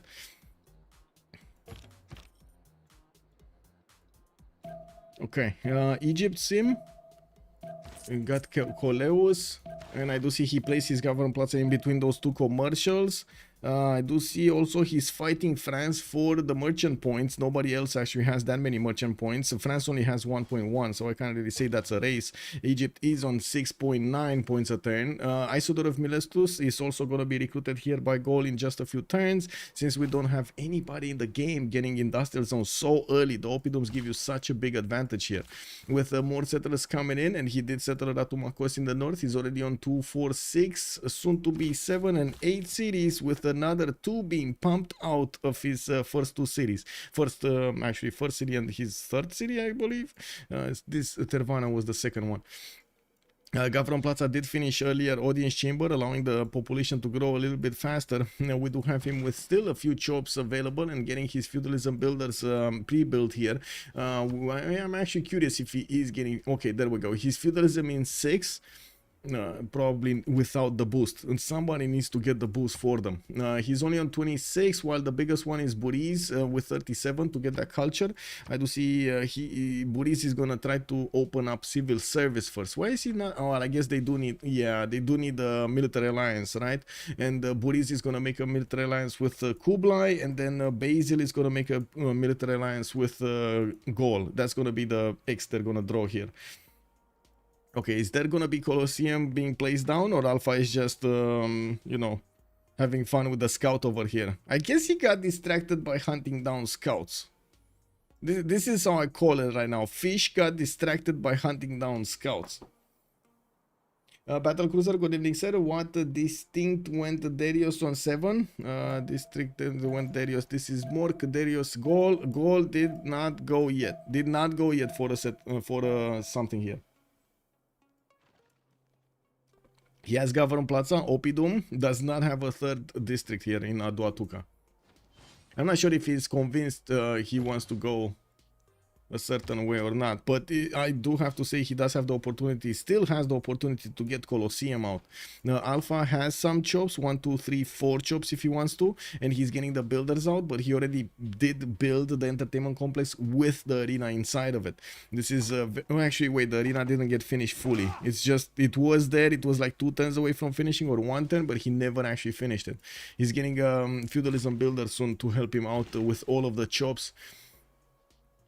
Okay, well, civil service across the board for COC. We do have still no encampment here from Greece. He did manage to get a writer here, and we do have Moksha establishing in the city of Athens for a bit more culture. Did also go for the city parks. I do notice Liang is being moved around here, puddle jumping from city to city to get the city park extra amenity going, and of course those tiles improved. We do also need to see if Burrize is gonna get another city on the right side towards Greece, trying to block Greece's advancement. And of course we do see more settlers, quite a few settlers, 1 2 3 coming around from the cities of Egypt, with a possible 4th one also from Iuno. Still has so many chops, but most of them are rainforests. He did discover bronze working. You saw the encampment time being placed down. We're going to need to see if he's going to manage to also get the general of the next era. Now with Kublai also, wait a second, Kublai pushing through, but not really managing to push through all together. We do have the counterattack here from China, moving from the southeast of Handan, while this spy is trying to get the extra diplomatic visibility on China. We do have at the moment the intel activated. These horses are 42 against the horse of non-general horse here from Mongolia is only 36. And there are more horse units also coming around here from Mongolia, and China did not manage to recruit yet one of his generals. There are, let's see, more chops. What is he gonna chop? So Legenden finished apprenticeship, is getting civil service. We do have civil service on Mork also soon to be arriving. I'm pretty sure he's gonna get the boost if he didn't get it already. His archers, wait, his techs, where is he? Machinery in 3 for Mork. This is gonna be deadly. So wait, Zetian, right? Isn't he getting, so wait a second, China, then Crouching Tiger. This is coming up at crossbows, right? This is replacing the crossbows. He's gonna have all of those strong units to shoot down the Mongolian units before Mongolia gets his stirrups. Legenden is 13 turns away from getting stirrups, 2 turns away from getting civil service, and then he's gonna start pumping out those Kesheks. Now that also means he's not gonna get immediately the upgrade button for the horses to turn into coursers, since he is prioritizing basically heavy calves, not light calves. So we might actually see a counterattack here from China if they do manage to give him enough gold. And that was the problem yesterday, and in a lot of the other games we've seen. If the players don't have gold to upgrade or resources to upgrade, what do you want them to do? Right? What do you want them to do? They can't do anything. Holy Site Rome. Holy Site Rome? Yeah, I mean, that's for the discount, right? He got a Holy Site just for the discount and placed down Colosseum. He's gonna chop it quickly. Yeah. He's gonna chop it quickly. He has like so many tiles that he can chop here. Now, did China go for a road to Rome? No. Oh, you mean Mongolia? So he placed Handan, and I don't know how this road actually took place. Was it a trader? So Mongolia actually, no, that's Mexico City, Handan to Mexico City. Oh, I see. So he did actually get that. And I do notice Mongolia is sending another wave of units to Hong Kong with a general to take that city-state, while he is going to place a city on the northern coast. I gotta say, this is a very strong opening from Meow for Delegation. Very strong opener. We do need to see how COC is going to recover from this, because at the moment I don't see China falling anytime soon. And when those Crouching Tigers are going to start to be upgraded here, I do think Legenden is going to be the one in trouble. We do have more jumping up to 37 science and 29 culture. He's getting a lot more horses, and his archers are starting to do significant damage here. If he does have the opportunity to take out the horse, he just doesn't want to give a free attack to all of those opposing units. Well, Let's see. What's that? Hong Kong. Hong Kong got defeated. City on the coast from France, south of Bordeaux. We do have him being blocked here by a Gallic scout to get another city to the south of Nantes, but I'm pretty sure he's gonna do it. While he started putting down his chateaus for the extra culture and the gold, we do have an entertainment complex being placed from Rouen. Interesting choice here. Was this a misclick? Okay. Was this a misclick from Rouen? This kind of feels like it's a misclick. You wanna make a bet on this? Is this a misclick on the entertainment complex?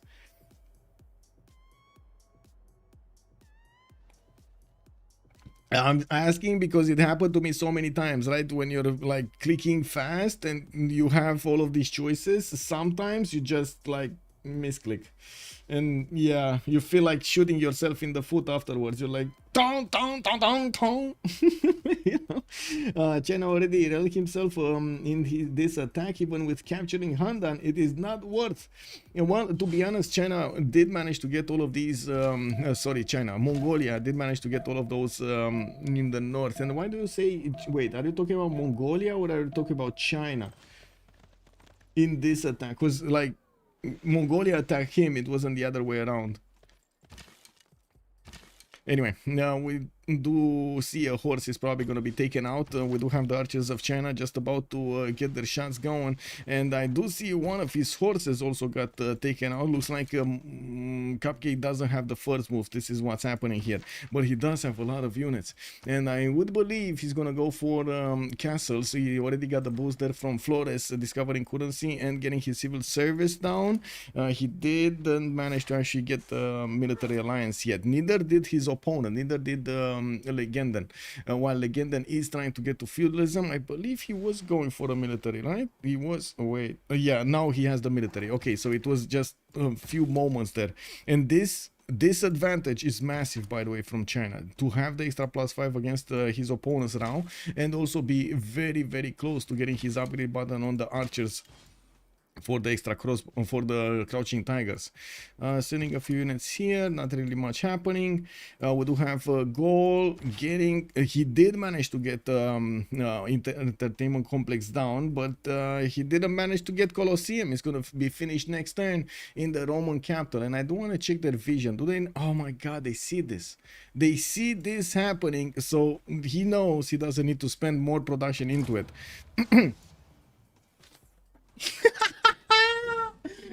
Oh my god, snatched. Oh yes. Oh my god, beautiful.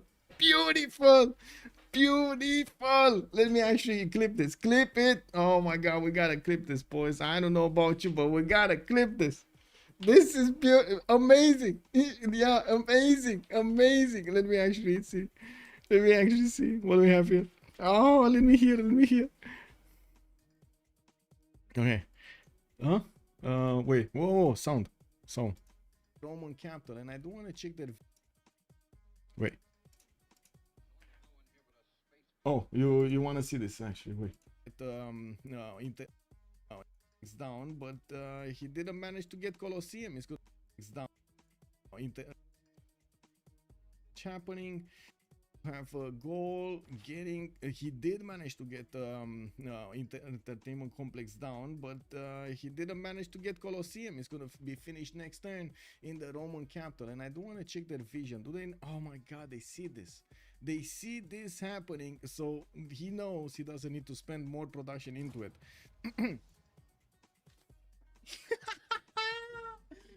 Oh my god, snatched.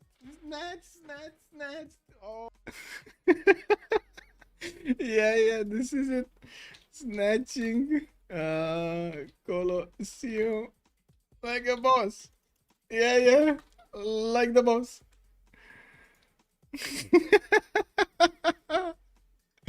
Beautiful. Going for Colo with Emotem first second goal is insane. Can I call it a Civ6? I mean, you can call it. Yeah, I mean, sure. If Chad wants to put it a Civ6, sure. But I mean, he needed to try it out, right? Oh, beautiful. Let me actually put the clip in chat if you wanna revisit it, and I'm gonna put it also on YouTube over here if you guys wanna check it out. There you go. That's the link. That's the link.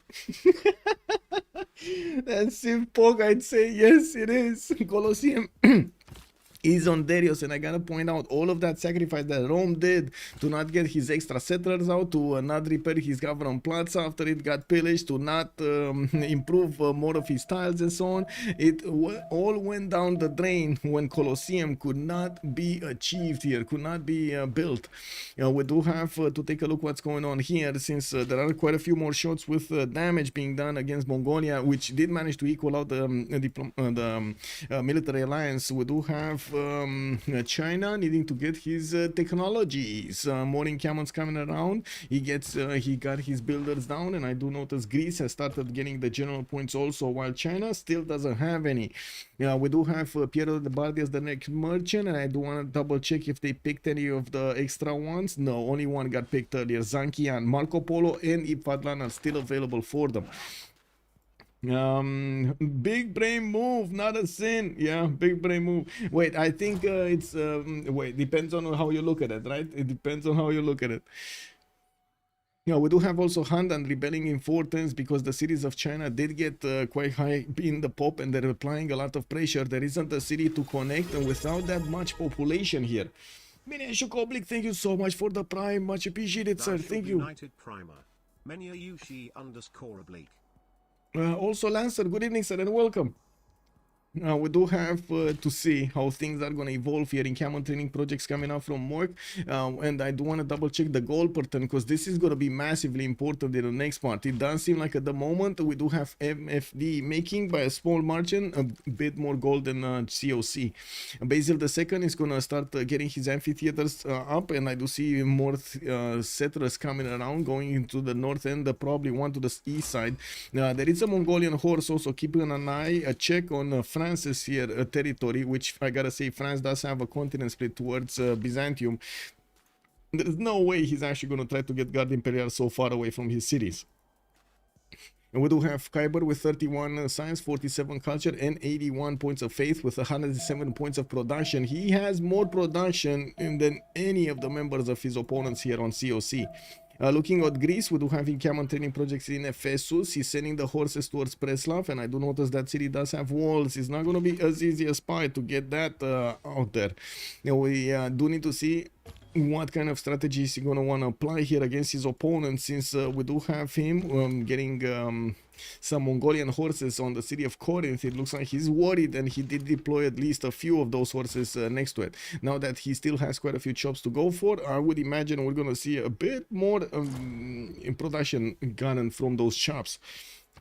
Another one that being placed down. Darius is getting pyramids, and let's actually see how fast he's gonna get them. Oh, wait a second, he just got them. Excuse me. Excuse me. Colby, good evening, sir, and welcome. Cupcake on 3 cities without a giant, fewer units with Legenden on 7 cities with more units and 4 generals. Yeah, you nailed it, bro. Can you please show religions? Yes, sir. It's only one religion: feed the world, sacred places, and crusade for Byzantium. We don't have anybody else getting religions, even though Rome did place down a holy site. He never actually did something with it. And we do have Mongolia building a pathway, a road to Rome. It looks like Legenden is trying to figure out how he can actually get into the borders of the fish. He's also taking out Mexico City. Wait, he already took out Hong Kong. Why is he taking out Mexico City here? Maybe it's one of his opponent's cities. Mexico City is being held by none, so no, just pillages maybe, because you know it is what it is. Taking out another one of those cities and getting closer to Flores. This is gonna be a problem for COC. Looks like Mongolia, Kublai can attack so many players here. He's in between 3 of them. He's attacking all of them. Yeah, we do have China also getting level 2. Oh my god, he will have level 2 crouching tigers. How close is he to mercenaries? Mork going theology. What?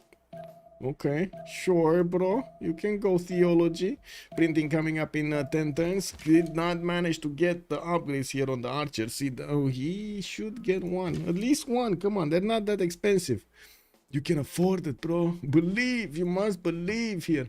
Yeah, not a lot of gold in the bank. So it's 115 gold to get one of these upgraded.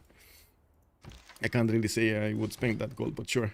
Anyway, another horse has been taken out of Mongolia, and I gotta say, you say he has more units, but I do see Legenden is kind of keeping a skeleton crew in Handan. Only 1, 2, 3, 4, 5, 6 possibly horses there. That's about it.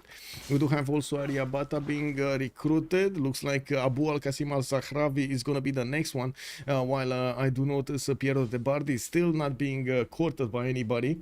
And we do have Greece managing to get Timur. I do see Egypt is going to need another project. Mongolia, China is going to need 2 projects. Mongolia 1 project. I don't see. Oh, I do see projects. Never mind. I do see projects and also a builder in Shanadu that he could use to chop it. I'm pretty sure even the rainforest tiles would give him something there. Wait, he should see this. Wait, the fish should. Or is he not seeing this? Oh my god, he's not seeing this because of the 2-2 base? He's not seeing this because of the 2-2 base.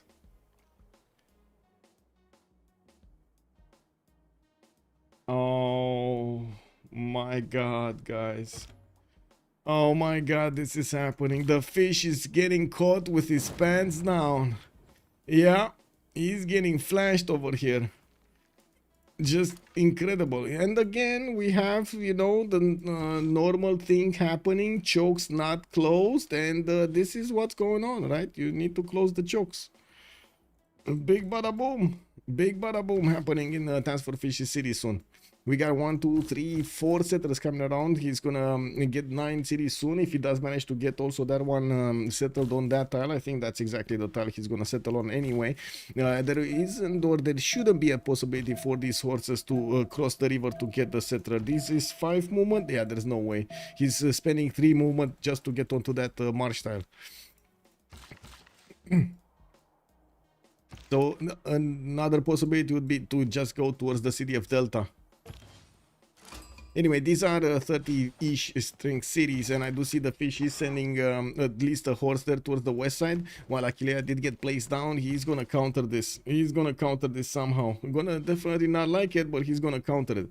And Handan did get, guess what, liberated by the free citizens. It rebelled against his former owner, Legenden. While I do notice the Chinese units are just waiting over here from the southwest to start shooting and start moving towards his opponent's city.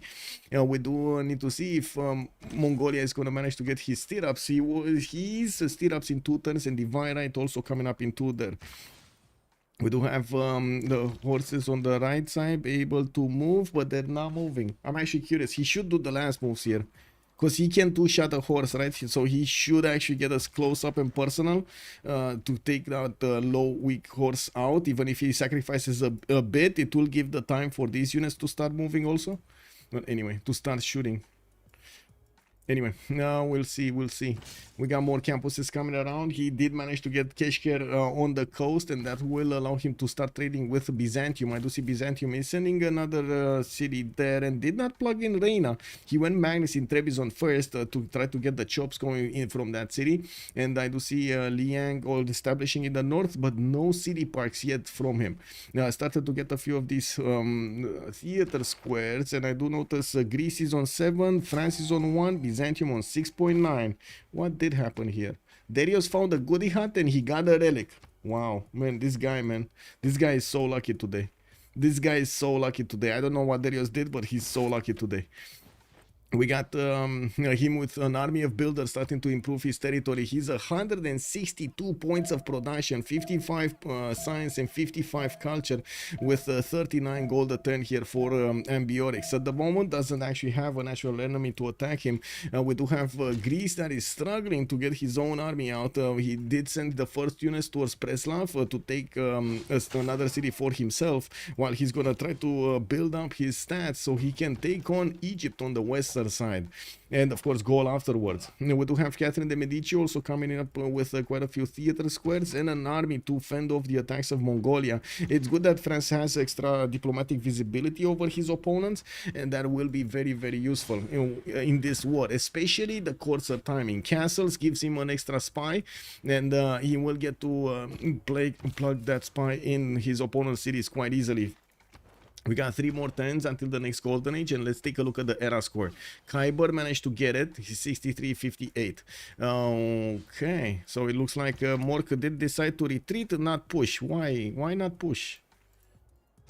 Push it real good. Why is it not anyway? Whatever.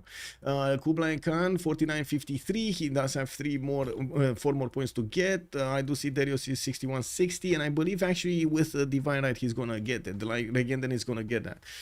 Darius also did manage to get it right. 61-60. We do have Burrize 54-58. He does need 4 more points. Let's see. Does he have a wonder somewhere? No. Getting a heavy chariot. Does he have a boat somewhere? I don't see a boat anywhere in these waters, so that could be a 2-pointer there, easy peasy. Is he getting? He's not getting Divine Right. Maybe he discovered it. Yeah, he did already discover Divine Right, and he already got a Mariano. Did he get a horse out? Yes, he did get a horse out. He didn't get an iron unit out. That would be another 1 point. Anyway, yeah, I'm pretty sure he's gonna get it somehow. Flores 48-53. He does need 5 more points. We do have him with already the coursers. Coursers strong enough to take on the Mongolian horses, even with the general around them. We do have ruins finishing that entertainment complex misclick. While I do see new markets coming around, and also a Diplo quarter getting built in Toulouse. We do need to see if also Flores is going to manage to get that going. We got Mork 43-49. He's 6 points out from getting his golden age, but he's getting a crouching tiger here soon, and he should be able to upgrade one. They do have enough gold in the bank. Well, not him, but others do have enough gold in the bank to help him out with this. It would be so nice and so cool if he could have managed to get a chop here, a builder for a chop. Anyway, Handan is being retaken, and we do have China losing one of its Mongolia losing one of its horses, and I'm still extremely surprised. Look how weak these units are, and it would have been so easy for these to flank them. He would have taken out all of the army of Mongolia right here, right now, fighting over Handan, if he only would have moved these units. I don't know why he actually is now moving those units. But anyway, he might be feeling it might be a trap, because he's seeing the military of Legenden, and they don't know all of those, where are all of those units, right? Tryndaehre, 55-50. He got his golden age. Okay, TaskForceFish 66-49. He also got his golden age, and it looks like one of his horses is gonna take a one for the team here. The one that he got chopped from Delta is in trouble. We do have Mongolia with already quite a few units running around here, the Roman territory, forcing him to react to this. This is, I gotta say, a very strong beginning from MFD. This is gonna slow down their opponents, and it's only on them to actually rise above them. With so much production coming up on 3 members, I'm not sure how COC is gonna get back on this. TaskForceFish, 36 science, 60 culture, only 80 points of production, getting his baths going for the industrial setup, and we'll have quite a few theater squares here next to his cities. Nemesis, God bless. God bless. Retained his knighthood for 17 months. May God bless you with 100k subs. I hope so, sir. I hope so, sir. Amazing. We got 17 months. Thank you so much, sir. I don't know what to enter here. Good evening, sir, and welcome. Meow to you too. Okay. Okay, France is gonna be fine with the courses. Does look like he's gonna clean this up nicely. There aren't that many pillages that the units of Mongolia can do. This is gonna be a bit more deadlier though. And we do need to see if the points are gonna change here. Flores still needs 3 more points to get the golden age, and there we go. One turn away from getting the golden age. 1 turn away. Golden ager, Legenden golden ager, Darius golden ager, Burrize golden ager, Flores not golden ager. Woo woo. We got more here getting his golden age. He got one of these crouching tigers. And I gotta point out these guys do a lot of damage to the horses of Mongolia. We do have the spy also plugged in Kokekota there, just settling in to get all of that extra bonus. While I do see a few more of these crouching tigers are getting hard built in the Chinese cities. We don't have him with another city. Oh, I see. He's actually trying to take Volin down.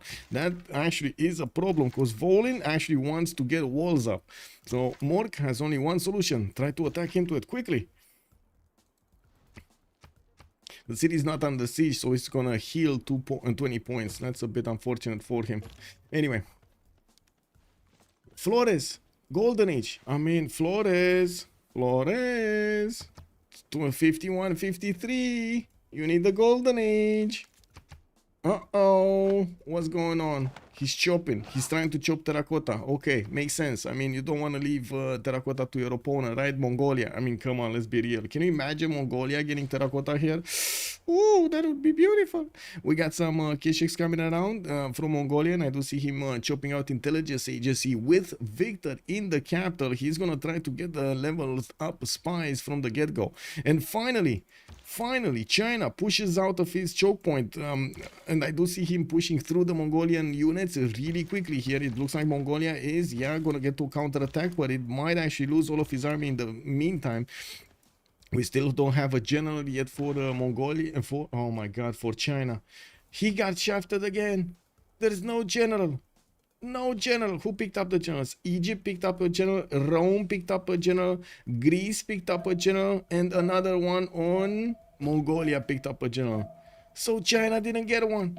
And it's now Renaissance industrial units. Oh my god, man. Mork has a big problem here. Very big problem.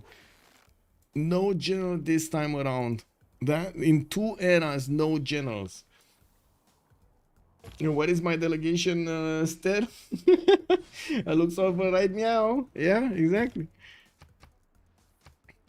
Okay, so we did get into the next golden, and let's see. Normal age on Catherine de Medici. 63 science, 30 culture. Drop like a rock in the pen brush and voice, without the pen brush and voice. Getting his commercials here in the other series. And I do also notice Piero de Bardi is still not courted. Gaul is about to recruit Bisheng, and I do see Abu is still the scientist on the screen here. We're gonna need to check out after the pause what did happen, but I gotta say, Gaul right now is becoming a monster. We got 2, 4, 6, 8, 10, 11 cities for Darius. He did manage to get that Colosseum and is benefiting from +3 amenities in most of his cities. He's managing to activate that extra boost from that amenity counter, from the happy counter. We got 67 science and 72 culture, while kind of nobody's coming close to him, especially in the production. 233 points of production, man, oh man. And he's getting so many more oppidums to actually supercharge his cities here and his science, not to mention finishing the workshops for more production and getting the trade routes going for the gold. We do have Burrize, 123 gold. Looks like finally Tryndaehre is going to start to upgrade some units in Argos. He does have Governor Magnus there, and he will get to industrially chop most of his units from Argos with Magnus. We gotta see if Egypt is gonna manage to withstand this attack. We do have one of these French spies inside of the cities of Egypt stealing gold, and I do notice Egypt is trying to ignore that. While I do have to say, Greece is starting to put down harbors for a bit of extra gold. Well, I mean, harbors are good sometimes, harbors are bad sometimes. Is it only me thinking this city did not actually give him the bonuses he was looking for? Is it just me thinking this was not worth sending right now, like sending like 10 turns ago all of these units to Preslav to try to take a city that's not going down? Anyway, let's finish this, and then we're gonna take a look at the others. Silver Prophet, me. Hello, sir. I go be Silver Prophet, me. There we go, and we have a pause for 2 minutes. Be right back. Extra city, yeah.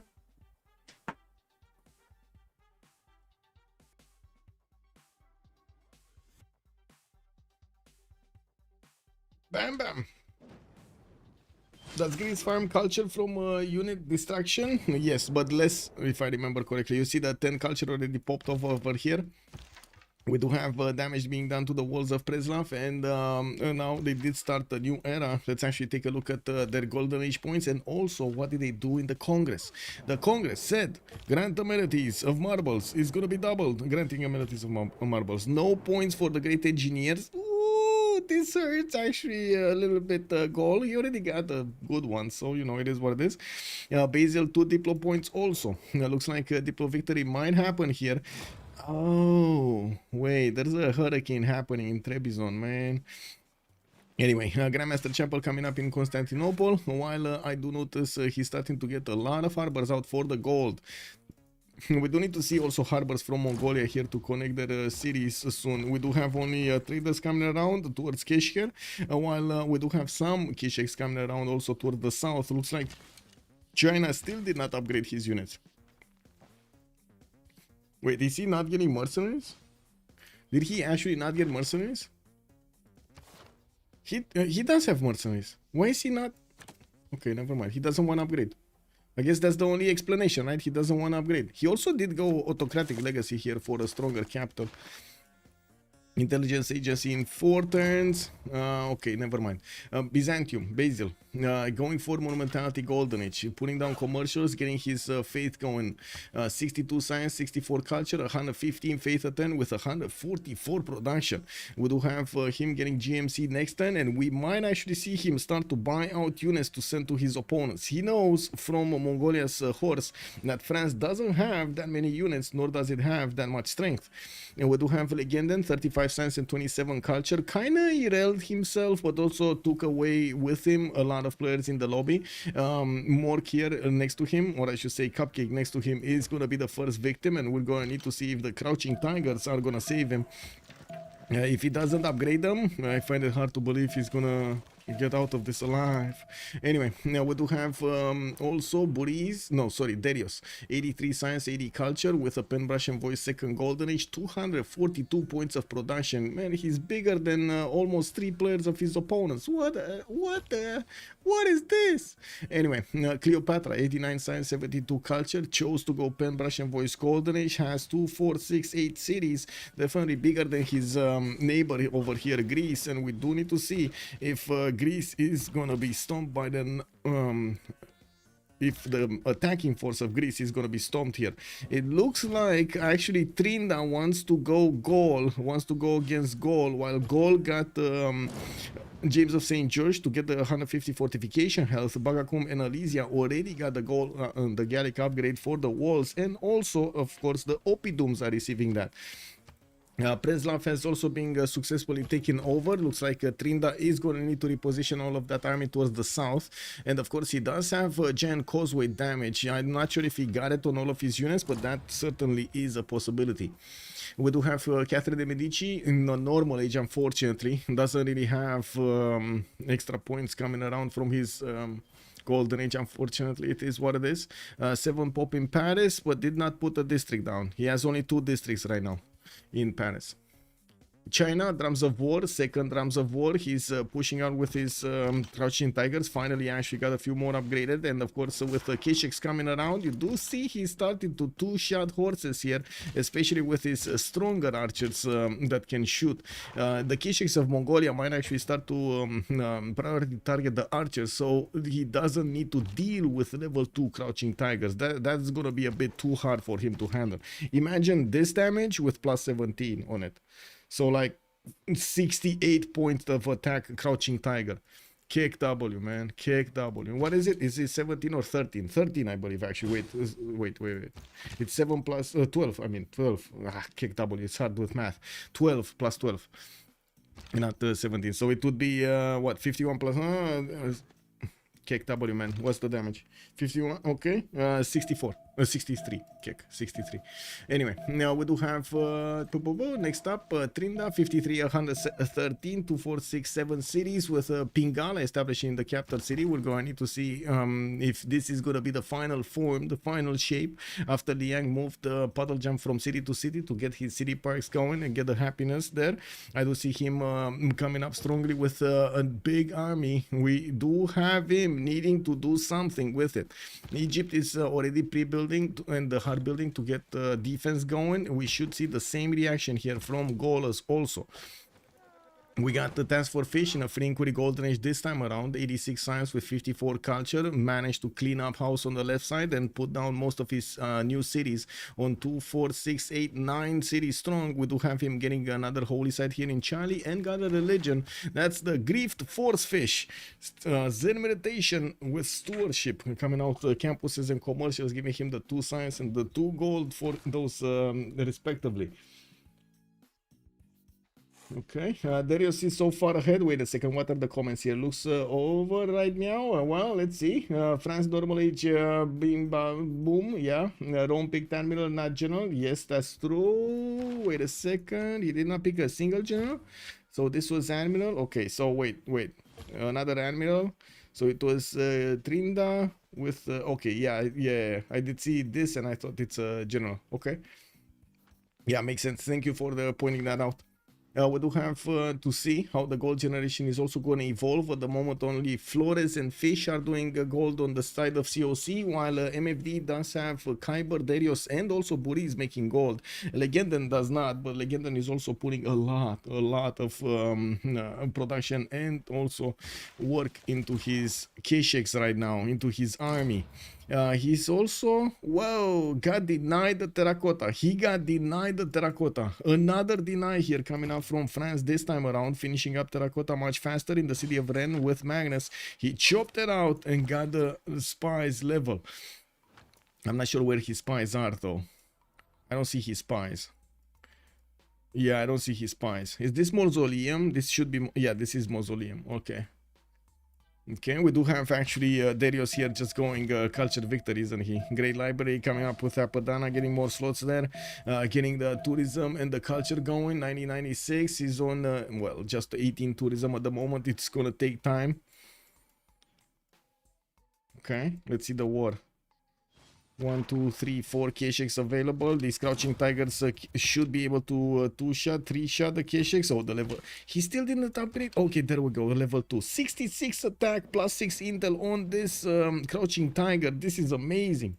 This is beautiful. He just needs to get it out there. Easily 2-shotting the K-Shakes. Easily. Not to mention, the crouching tigers do get an extra plus 7 if they're next to their opponents. That's amazing. That's a lot of damage. And there we go. Shoot back. Yeah. He does need stronger units though. He's gonna need castles. He's gonna need something like stirrups here to get stronger units to attack into the Mongolian ones or defend against the Mongolian ones, while the crouching tigers can carry him forward. We're gonna need to see if he's gonna have enough strength and enough power in this era to overwhelm Legenden. He definitely doesn't have the production. It's 57 production versus 138 production. Better stats though, 41 and 30. He did recover quite nicely. Still on 3 cities, couldn't manage to take Volen down. Looks like that city state just ignored him, I guess. Okay, more chops coming in for more crouching tigers. He's doing it. I mean, you know, he's doing it. He survived here. He held on to his cities. Held on. I think it's held on, right? What is Hinduism? You ignored it. Give me a second. Hinduism is on Mongolia, work ethic and defender of the faith. Sorry.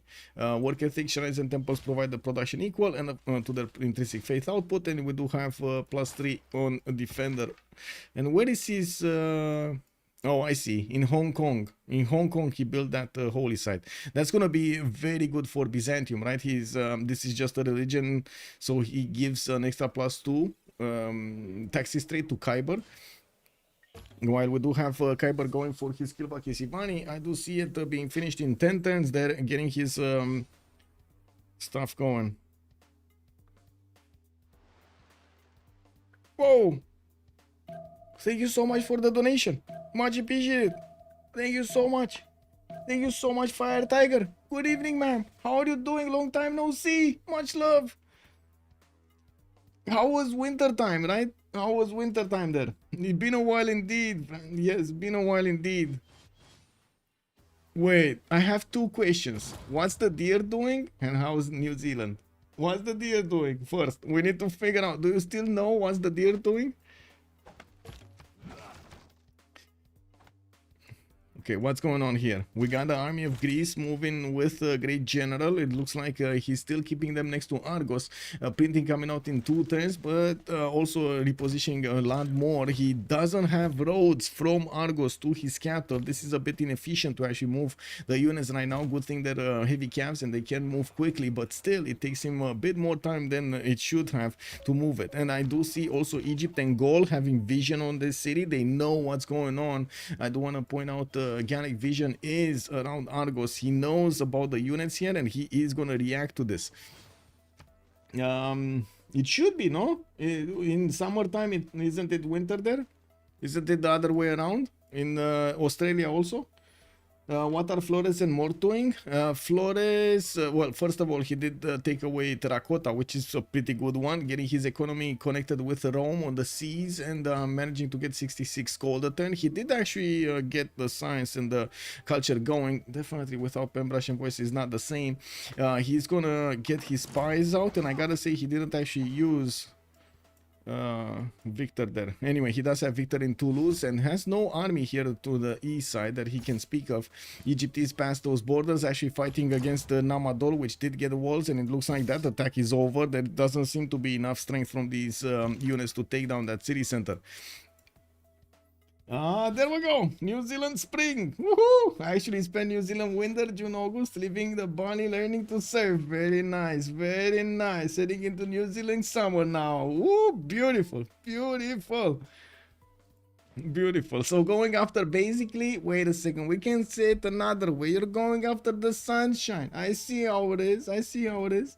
You're looking forward to Civ6? No, well, there are quite a few things that need to happen with Civ7 and we're waiting to see what's going on with the gameplay and so on. I'm pretty sure a lot of the community is quite hyped up to see more details. It's just like right now we don't know exactly how the game will be and if we can actually have the same fun we have right now with Civ6 in Civ7.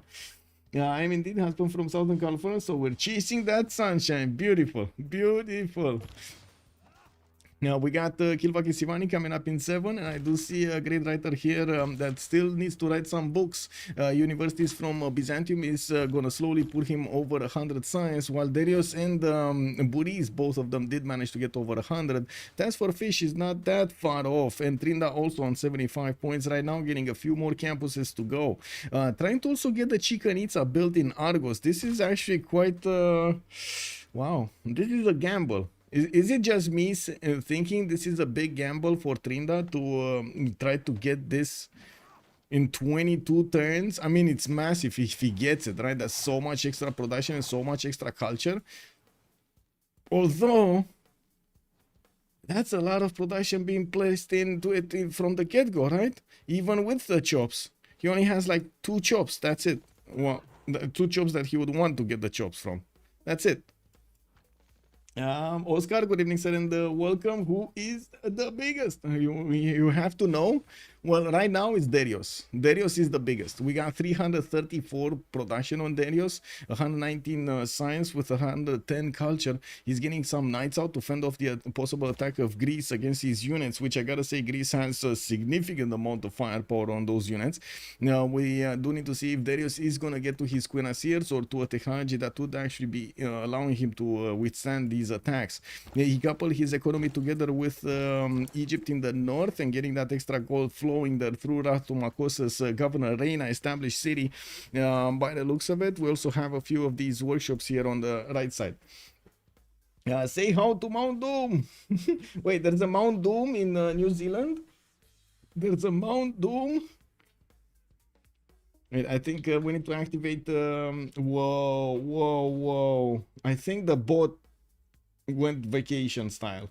The bot is not responding to the fish. What Wincon does COC have? At the moment, we don't know. At the moment, we don't know exactly what wind condition they have. It does look like they're getting up for more war. First of all, against Egypt, and second of all, against Gaul here.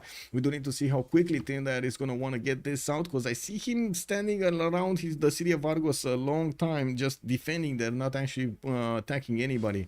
Getting a new spy from Sparta. That's also not gonna have the victor bonus. And from the north, he needs to reposition all of the army. That's like half or more than half of the army he has in total that went to Preslav. And looking over here, we do have still more defending himself with crouching tigers from the Mongolian Kesheks, which I gotta say have a major advantage against his crouching tigers. The movement, they are so fast. With knights coming in, they're also gonna do quite a bit of damage. Extra intel is with China, not with Mongolia this time around. And I do see a crossbow. They just get upgraded from Burrize. We do have China also managing to figure out some weakness in the some chink in the armor here of Mongolia. Took out his unit to the south of Cupcake, and might even keep on moving to see if he can get in. Can you imagine if he actually gets in through this? Does he see this?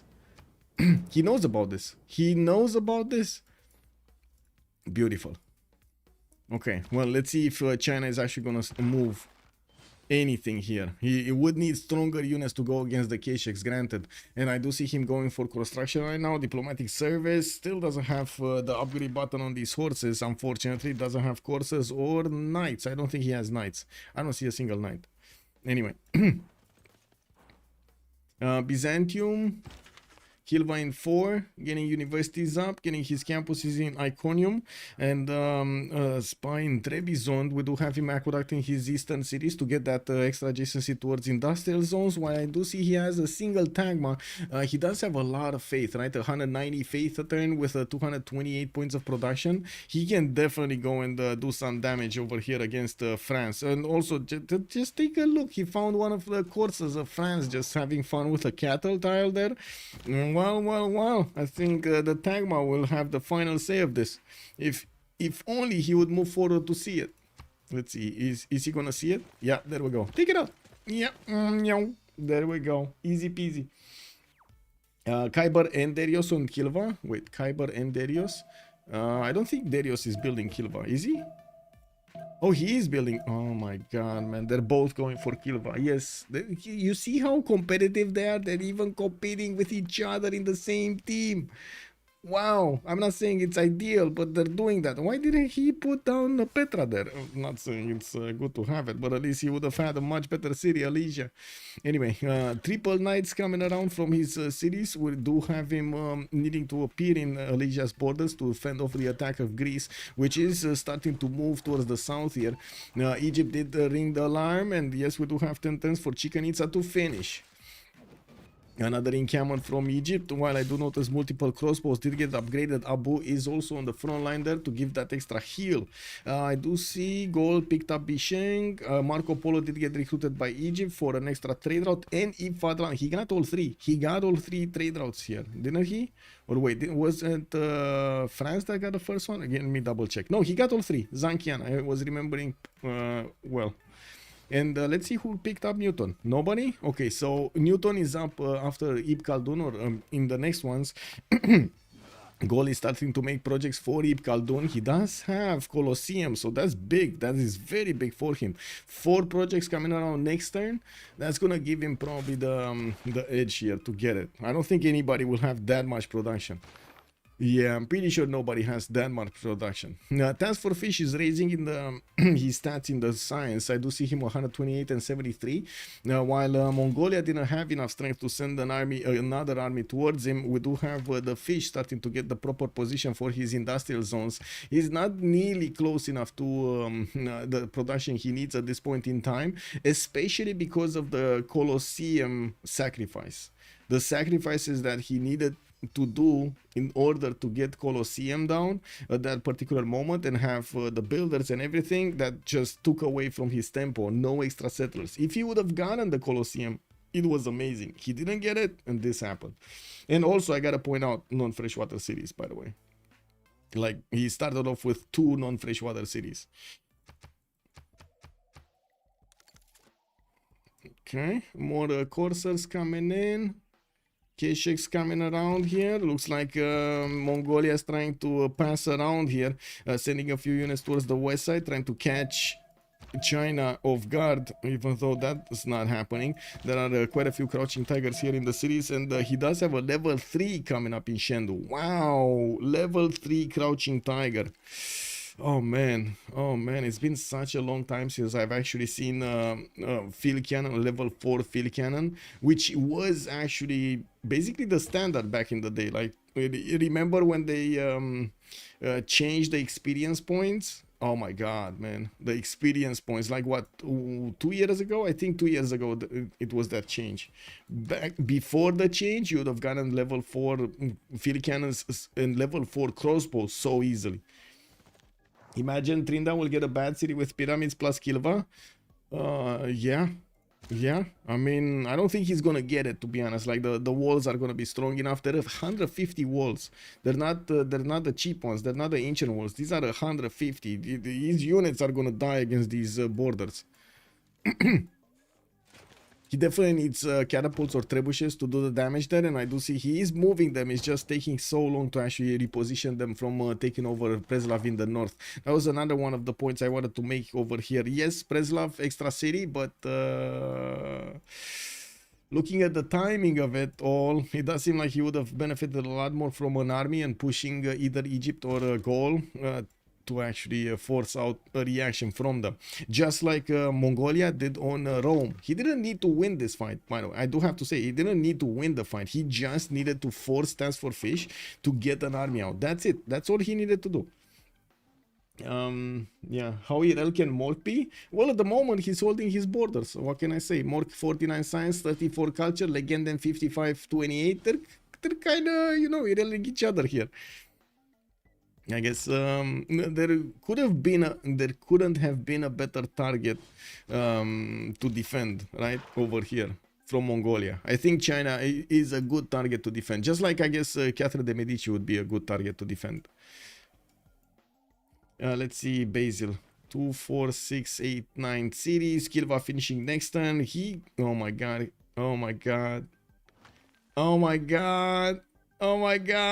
They're actually... So it's gonna be the top one. Who's Darius, right? Wait, Fish, Burrize, Darius. Yeah, Darius is gonna be the one getting it. It's same turn Kilva. Can you imagine actually the one that didn't get it would be like, oh my god, somebody took Kilva away from me, and then the other one is like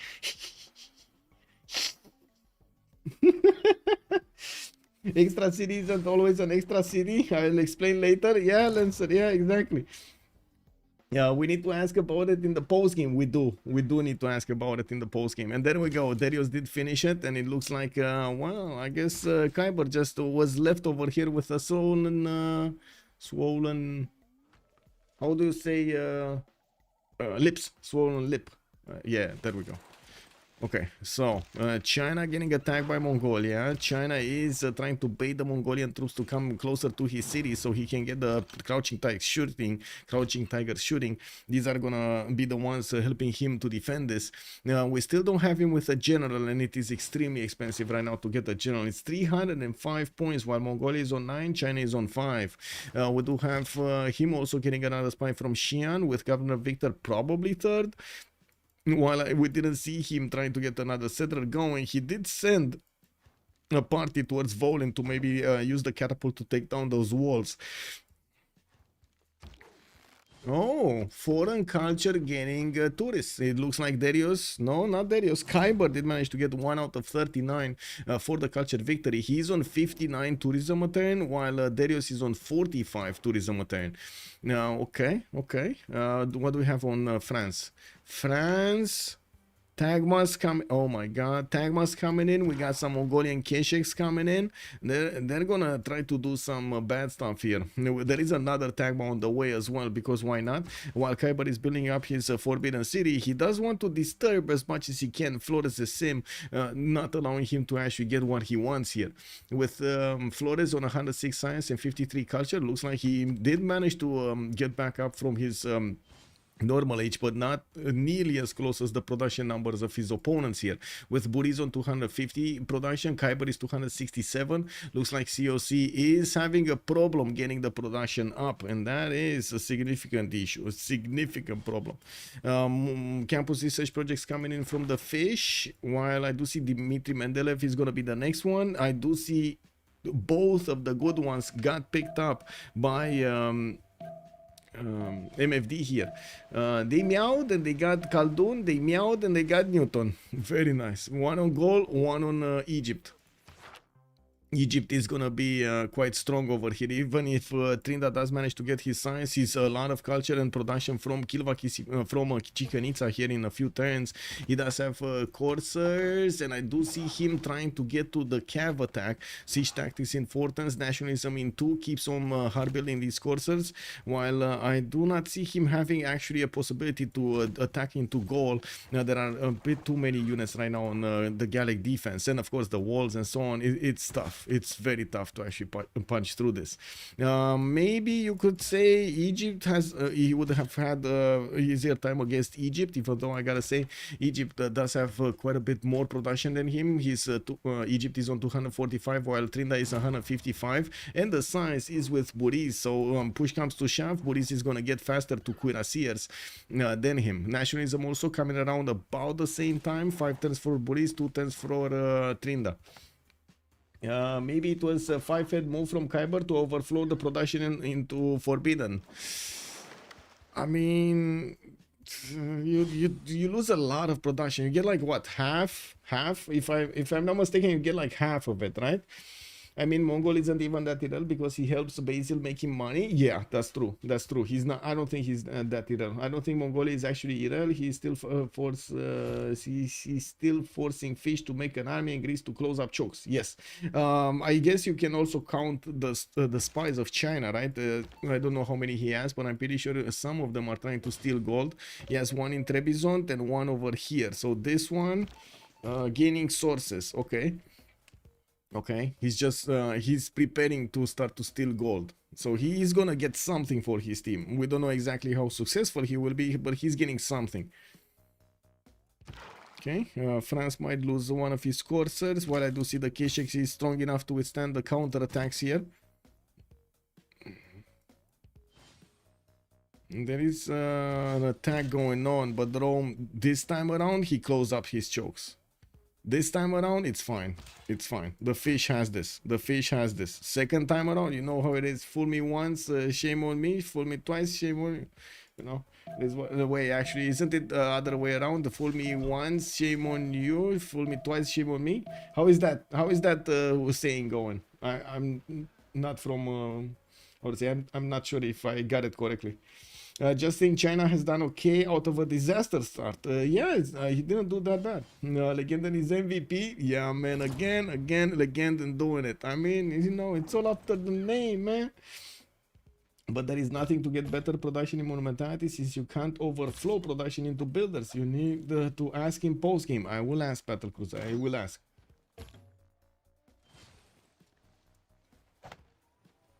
So many trade-offs coming out from Flores here to get the goal going. And I do see Burrize with Kiber are also getting that going. Legenden is keeping up the gold per turn for Byzantium, which is also getting that Forbidden City in 4 turns. And I do notice with the coursers now available for China, we might actually see him able to counterattack here, but he just doesn't have enough of them. Hard building them, trying to keep away the Mongolian army from his borders. He has crouching tigers exposed here. He's going to need to be careful. And you do see he did set a waypoint for one to get back there. Yeah, definitely the coursers, man, the coursers.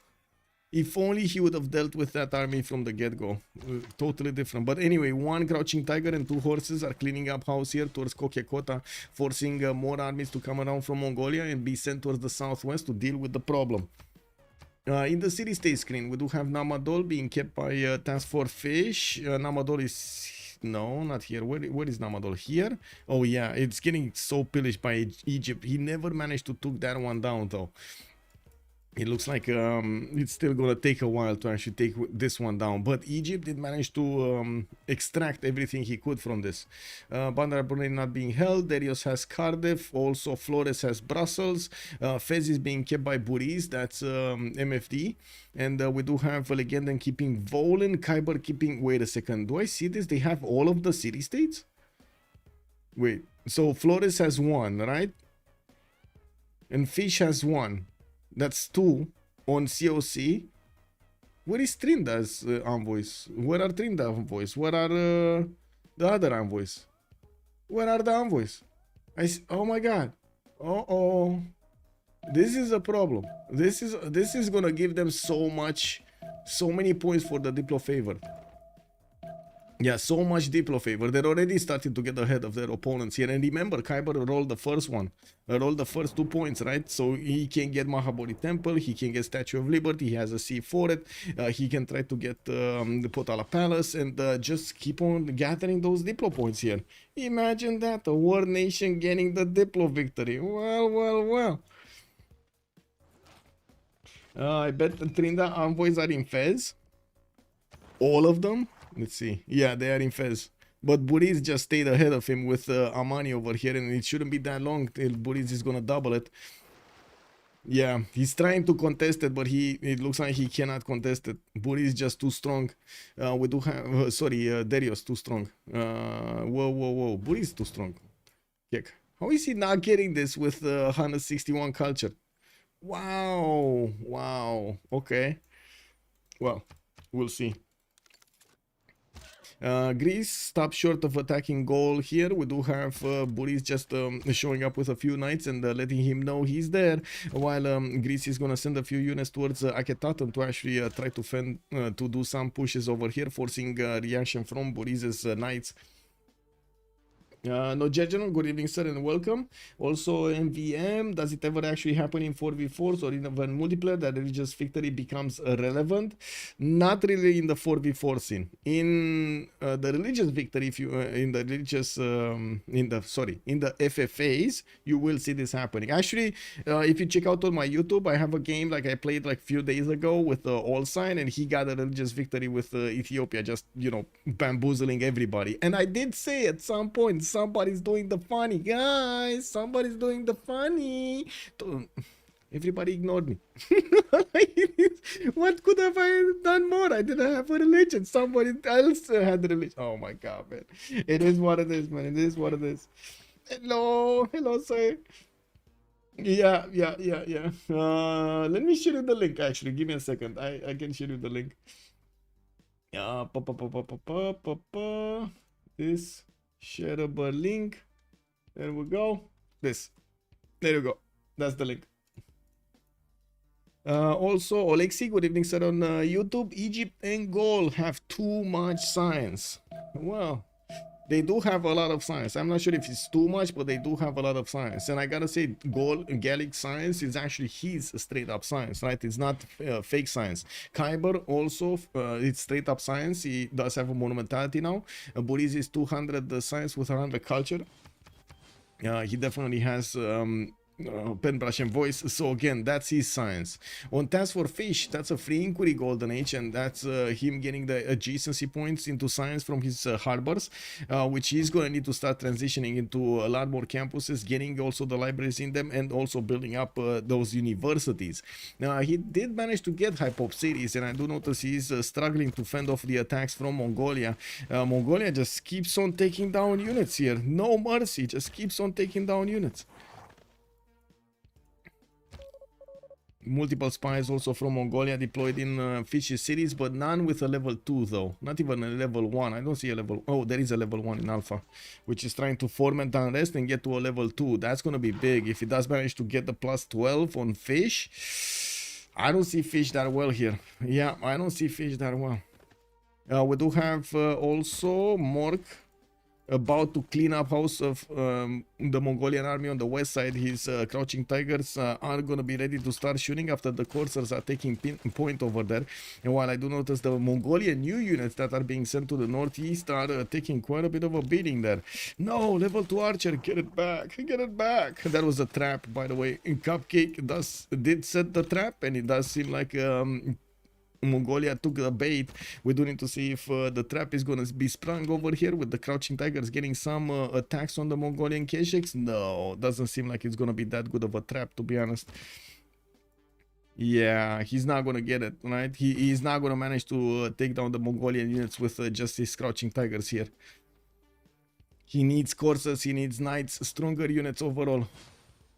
Delegation also finished means that Byzantium finished his religion. He got the special building that's gonna give him the extra faith and the extra culture, and it cannot be pillaged. Very nice. While Emily du Châtelet did get recruited also, he kind of like sent a few tagmas to France here, but these are more to say hello than anything else. They're like, you know, patting over here France on the back, telling him that, you know, like, your courses could be stronger, you could have a stronger economy, let me finish that commercial, show you how it's done, stuff like that, you know how it is. Hello, I'm 1 hour into watching that, but I guess the spoiler doesn't hurt. Yeah, okay, I'm sorry about that.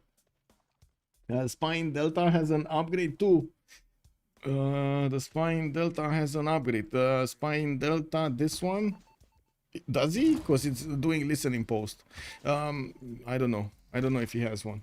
I didn't see the upgrade button, and I can't see it right now.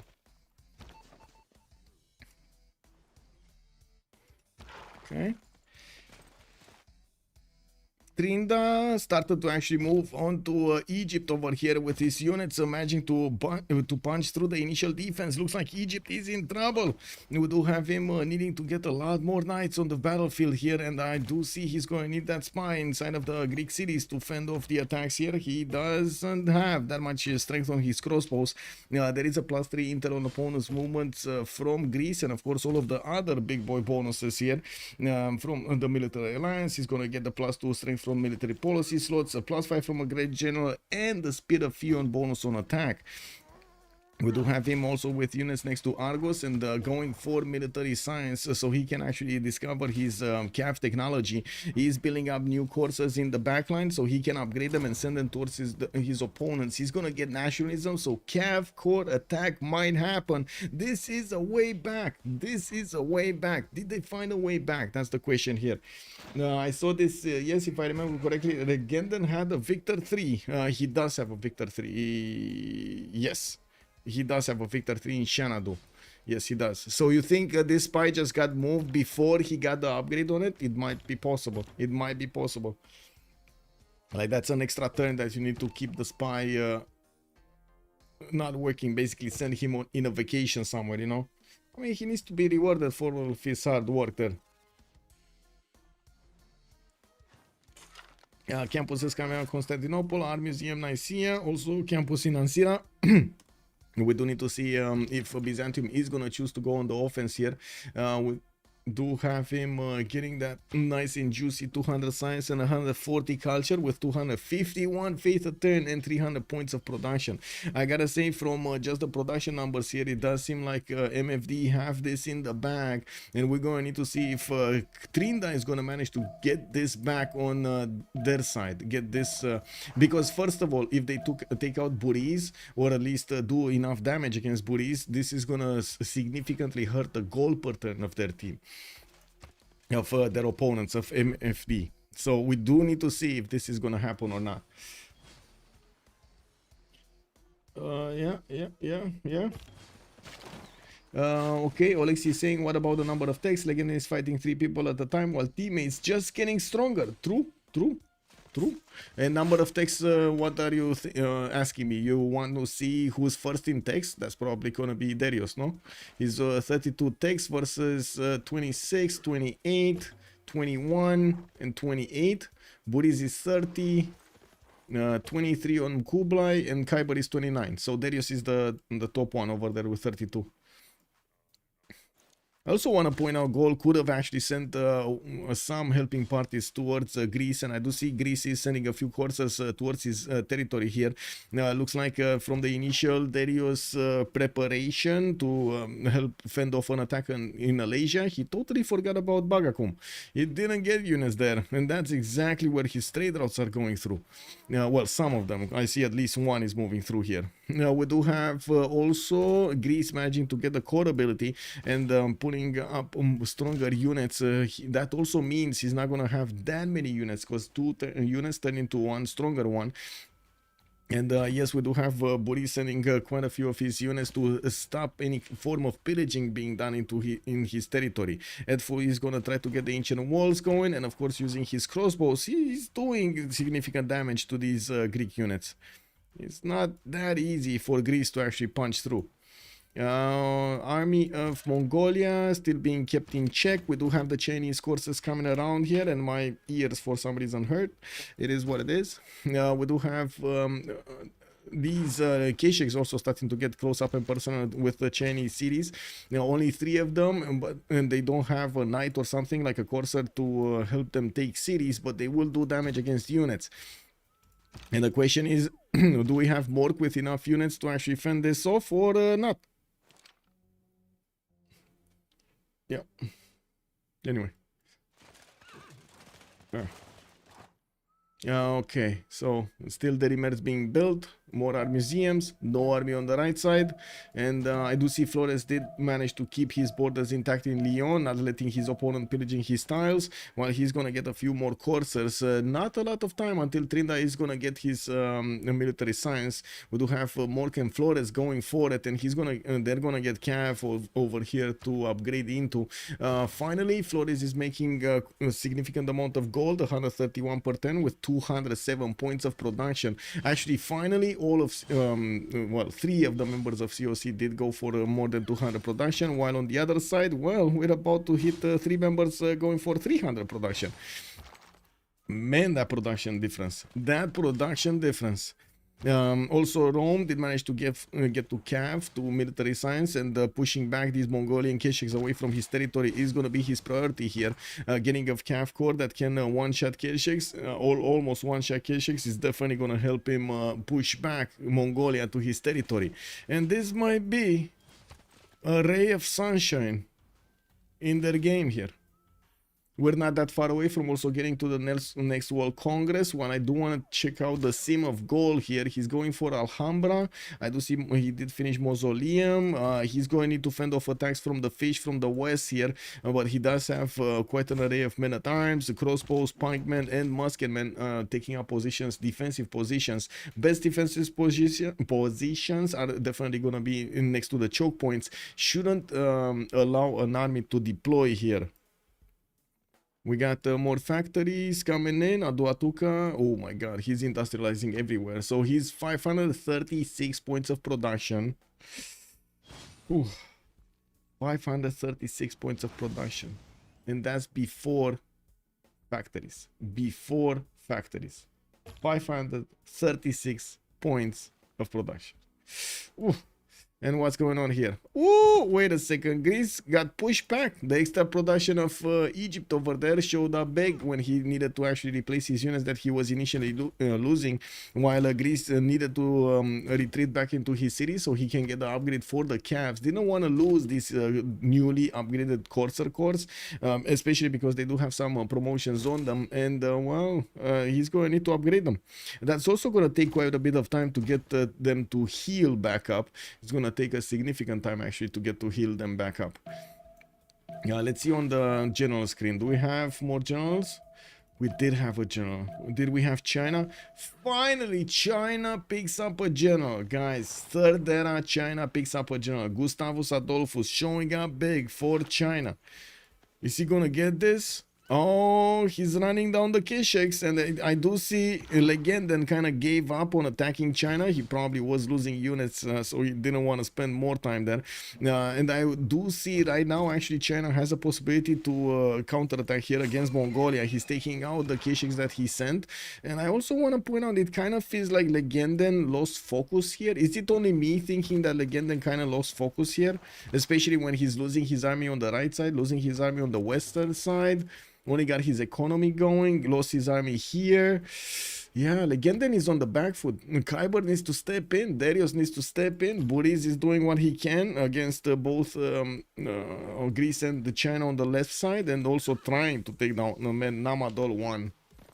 I gotta say, Namadol 1, Egypt 0. He lost so many units attacking into that city-state. Yes, granted, he got a lot of pillages. He got like, what, 3 mine pillages, 2 theater square pillages, and then 3 farms and a passion. A lot of fields, a lot of faith, and quite a bit of gold. Not to mention the culture. Do we have industrialization anytime soon here from Burrize? Square rigging, civil engineering. Okay, he is getting there. I do also notice this encampment got hit. What? Oh, I see. Greece tried to take it out, and then he got the walls up, and Greece couldn't do anything anymore. And he was like, "Oh no, getting out of here, boys." Yeah.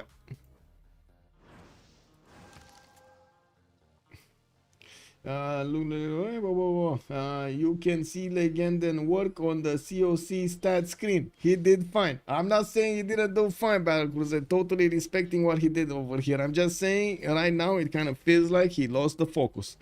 Romanian Mongols go west to backstab Greece. Yeah, looks like the little Mongolian army from China will go to Greece. The little Mongolian army, yes. Yes, the tiny Mongolian army over here, the 5 units of doom, are going to pillage Tryndaehre. Well. Tryndaehre does have another array of courses that are actually taking the time to go to the Cheyenne Causeway to get a bit more damage on them and then retreat to the front line. We will see him upgrade his cav soon. He's getting military science next turn, and he has new encampments coming out from Knossos and Athens. Then looking at the Golden Age points here, we do have Kiber about to get his 3rd golden. We got Legenden going dark, and well, we do have him also getting quite a few of those light calves. Ambiotics is going to be 3 points out. Let me actually see. Is he building a wonder anywhere? He's getting pillaged, first of all. He's going to deal with that now. It's fine. That knight is dead. It's fine. Okay, calves coming in. Calves are a bit stronger than the Knights of Egypt, although I do have to point out Egypt is going to get his industrialization next turn, and I'm pretty sure he's just going to click Cuirassiers right afterwards. We do have him with 284 points of production versus Tryndaehre's 219, but the science is critical here. 200 science versus the 93 of Tryndaehre. Tryndaehre needs to do something with this. This is a must. He needs to do something with all of these units. Oh man, it would have been so nice if you could have embarked and disembarked here. While on the fish, we do have him pushing back the Mongolian army. He does need to fend off attacks here, but at the same time, he's safe right now. Getting more calves, not that many encampments. He didn't get his setup going for the late game attacks. He just wants to do as much as he can to keep these units away from his territory here. Still on 188 science. I do see him. Oh my god, COC is going across the board in a Dark Age. We do have Darius getting the Golden Age, Burrize getting the Golden Age. Or wait, no, he didn't. Burrize is not getting the Golden Age. He needs 11 more points. Yeah, 11 more points. He needs 11 more points. Kick. Yeah. Oh my god. Martinus, good evening, sir. That's a big question. Will Darius have more production than COC players combined? He's 553 right now. He would need, what, 700? 720? Something around there. 730 right now. Ooh, he's actually getting there. He's getting there. He is getting there. Because right now, and that's a GG right there.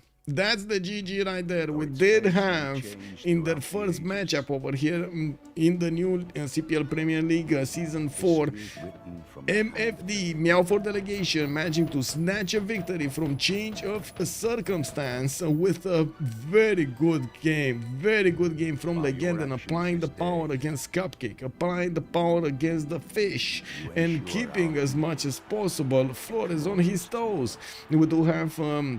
We did have Kiber simming around. We did have the big snatch of the Colosseum away from the fish, and it does look like that basically did so much damage to him. That one move did so much damage to the fish. Let's get into a channel here to hear their opinions about the game. Let's see. Ox. The Great Colosseum Snatcher.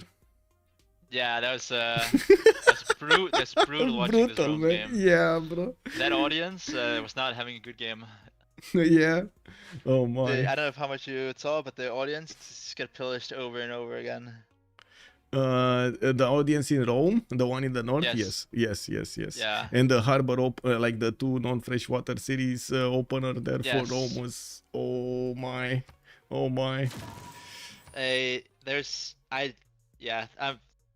I'm sure Fish knows as well. It was just not a good game. That's it. Like, GG go new type. I mean, sorry, Darius did. He had such a good land, +6, +8 Opidums from the get-go in multiple cities, and then. I mean, it was like his spawn was good, right? But he had to settle double of fresh, which kind of hurts the tempo a lot, right? And then, yeah, it does. like I think the best spawn this game was definitely the Greece spawn. Like the expand on Greece is so good, and the wonders to get to Acropolis even quicker. What more can you ask for? Yeah, true. That was big. Also, I don't agree with Temple of Artemis on Greece, though. I think Rome would have been a lot better on Rome. But anyway, it is what it is. And did you see the kill race between Kiber and Gaul? It's same team. Kiber, what's happening? What's happening with Kilva? It Why you was to save teammate? Cosmo Forbidden. Oh, big yeah, I was brain, wondering if big you were, brain. It was completely planned. It was really? Was you it didn't planned? know. Really? The Forbidden wasn't queued up, so Anyway, it all worked out. What can I say? Yeah. The best Civ in the game. Out-simming Gaul even. actually, to be fair, yes, you're playing Basil on an average spawn, and you did actually have like equal sim with Gaul and a pretty good spawn. Like now he's in Dutch Light, so it's like not matching. But like if you counted the Faith, you had the same yields as Gaul like 5 turns ago. I got denied Artemis. You did? Yeah. Tryndaehre snatching it away from Rome also. What's up? Good evening. Darius, GG well played. What do? Hey, Wait till you see Cupcake. I mean, Kiber's up there as well. Cupcake, Yeah, why Kiber you was no so respect good, man. Mongolia, man? You know Legenden. You know Legenden only wants to take cities and feed on tiers. Like, come on, man. We didn't see him, right? And then Actually, that encampment with being like, we also realized that whenever the horses pop, you can slam the city safe. Yes, Yeah, it's one yeah, turn yeah, slam, yeah. It was like Yes. doom and gloom, but Actually, the slinger was like kind of close to being the thing saving the city, right? Because it delays when you can slam city. I mean, yeah, that's why it was standing there, Marius. It's GG crazy. guys. Well played. GG well played. It's almost well like played. people have eyes, Marius. It's I didn't say I didn't say it's bad play. I'm just saying like it's kind of, but still the city doesn't survive. yeah, it was like I am also surprised that you guys, sorry, 2.5 or Mew didn't buy a builder in that city, or like Legenden exporting a builder, because you could have the horse out what, like 1 or 2 turns earlier, right? yeah, but I'm not kinda gonna changed buy. things, I'm you not know? gonna buy a builder when. You Like know, why waste I mean, resources? it's the timing of Opidum. I don't need builder buy. Like I buy 3 encampment tiles, so it's already enough, right? Yeah, but like if you didn't want to buy, we also saw like you didn't have much money, but you could have like you still play well, right? But like you could have exported a builder from Cap to the city, so you didn't have to make the builder in the city. I mean, it signed up nicely with the builder. Yes, right? I got horse the time the builder finished. Like it went fine, and I got general in time. Like there was nothing wrong. I'm also. I don't get the. Is Tryndaehre? Why did you go for 70 cost journal, Tryndaehre? Why do I go what? The 70 cost journal, because I meant that China didn't get one, right? We were talking about it, but I don't know. Like I cannot feel like I cannot scale here because I can't trade. So I wanted to do something earlier with cursors, but I don't know. It all took a bit too long. I guess. Yeah, it was a bit. I think ideally I have to like go maybe 5-6 CD, like 5 CDs, kill a whore, and then just Irel into Egypt and Gaul with cursors. But I don't know. So it got too late. Oh, you mean they Preslav? also have good shots. Yeah. Right? Good But- chokes and like those incumbents is so hard to push actually, I think. Into you mean, or? Yeah, into me. Yeah, but like the thing is, like, I can never trade, right? Like my only thing I can do here is, I think, try Yeah, to this- Irel and Grief like Mongolia, but I couldn't do it in classical because we had really low strategics. I don't know. I can for sure do something different here. But why But I didn't don't know you what realize, exactly. like two of you cannot trade at all? Like I mean, the Greece spawn was really, really nice, right? Like, I mean, but I mean, we could trade. nobody was unhappy. Yeah, we could trade if there was not a There was no situation like we bronze didn't open see, of situation. course, that it's Mongolia right next to all four of us, right? Like we didn't know that. We had naval trade on Rome and France, and yeah. it looked from our perspective that China and Mongolia met each other before 1010, no? Or Yeah, maybe they that's- just missed they- each other. they met- So, But maybe we maybe, didn't but- like know exactly where. The I spawn don't know. I was. think my Yeah. spawn was like turbo shit, but I prefer to give space to other people. So I'm also Yeah. in draft, like picking Highlands, right? This is like the sleeper map. Then picking double counter to Mongolia, or is it like different thought between? No, it is It's for a- it's- sure, yeah. It's not just the Mongolia. It's they're picking Egypt for like fixing their gold, and like we can siphon it. Maybe the yeah, siphon, we're I guess, but making like more GPT than them if it all goes as well, But the we're sim siphoning isn't Yeah, there. we did have like a lot of gold from siphons. No, I gotta see the Yes. 100 GPT from Spy Siphon. the production we- difference between the teams was insane after some point. Like after 1050, you guys had like 100 points of production on each, more than your I'm opponents. also I mean, I'm Darius has surprised- plus 20 Opidium, like. Yeah, that's goal, yes, but you, Kiber, and like we had It's way more completely than Rome and untouched Greece. Basil, right? We don't even see his land. but Kiber, Yeah. your feed, right? And Yeah. they also had Lexus, I think, and we kind of didn't. But maybe we both didn't. It's Highlands after all. Darius, did you not have the invoice to take Brussels yet? I was kind of waiting for you to go double brown with Kiber, but you never did. What's his name? I did mean, kill, I was 7, but I got golden H1 by Susan last turn. Everything. Kyber did kill, I think. No, they both did it, but he got it. I thought I Kyber see. said Oh, I okay. need to get it. We And miscommunicated. I would have forbidden much earlier and my game would be so much better. Like I don't have enough card to make unit and have stat cards in. So the reason why you're saying that Kyber matched your sim on Basil is because he griefed you. I mean, no, I grief myself. Okay. Yeah. Because you put like 2 or 3 turns into Forbidden here, I think. Yeah. Didn't Darius slot order Kyber on Kilo? Yes, it was kind of funny. But it's fine. It was all planned to put Overflow into Forbidden. Yes. Also, There I'm was surprised. Also funny content with like no one on it. As Yes, always. there's a white somewhere up here. Here. No one is on. Basically, no one's on, yeah. I'm surprised you didn't wait long, like later in the turn with the color, like the color to like the last second. You did like a 20 seconds left instead of like 2, but I guess you don't want to Gamba. Yeah. I know that was the call. I mean, Doesn't really matter, no? Yes, because if you do it end of turn, he loses all like the 200 Pride Overflow, whatever, right? I don't think. It's better to get the color and he doesn't chop it out on fish, no? I guess you guys don't have vision either. You don't know if there's more chops around. He would chop. Like he chops before I load him, so. It looked like you would like wait till last second to like make him lose all the overflow. No, But Legenden then- was just not accepting. Oh. Curious. Yeah. It doesn't matter. Well, GG, well played, guys, and have a great evening. Yeah, Yeah, did you Oh, wait. Bye bye. What? So there we have it. We heard from COC side, from Tryndaehre, and also from Flores what happened over there, and we did hear from the other side what did they do, what were their thoughts during the game. We did see also Meow for Delegation managing to scratch another victory on the board against COC. We definitely need to take a look how things are going to evolve in the next few weeks. There are quite a few games until the playoffs in the group stage, in the, I guess, division stage, group stage, however you want to call it. We do have to see also tomorrow, we're going to have a bigger game during the day at 1500 GMT. We're going to have the novice tournament started, and we definitely need to see what's going to happen there. Hopefully, we're going to get to take a look and help out as much as we can during the stream. Thank you so much for everything. Much appreciated, sirs, for of course your presence over here, and madams. I do hope we're going to see each other in the next one tomorrow, 1500 GMT. Or, of course, you can take a look at my schedule on OnSpotTV's Discord, KW. I do have my schedule always displayed over there in these two channels. Upcoming games will handle the next week, and also OnSpotTV streams will handle the next day. I do upgrade the weekly, and it looks like I forgot to upgrade the other one because, yeah, it happened. Yeah.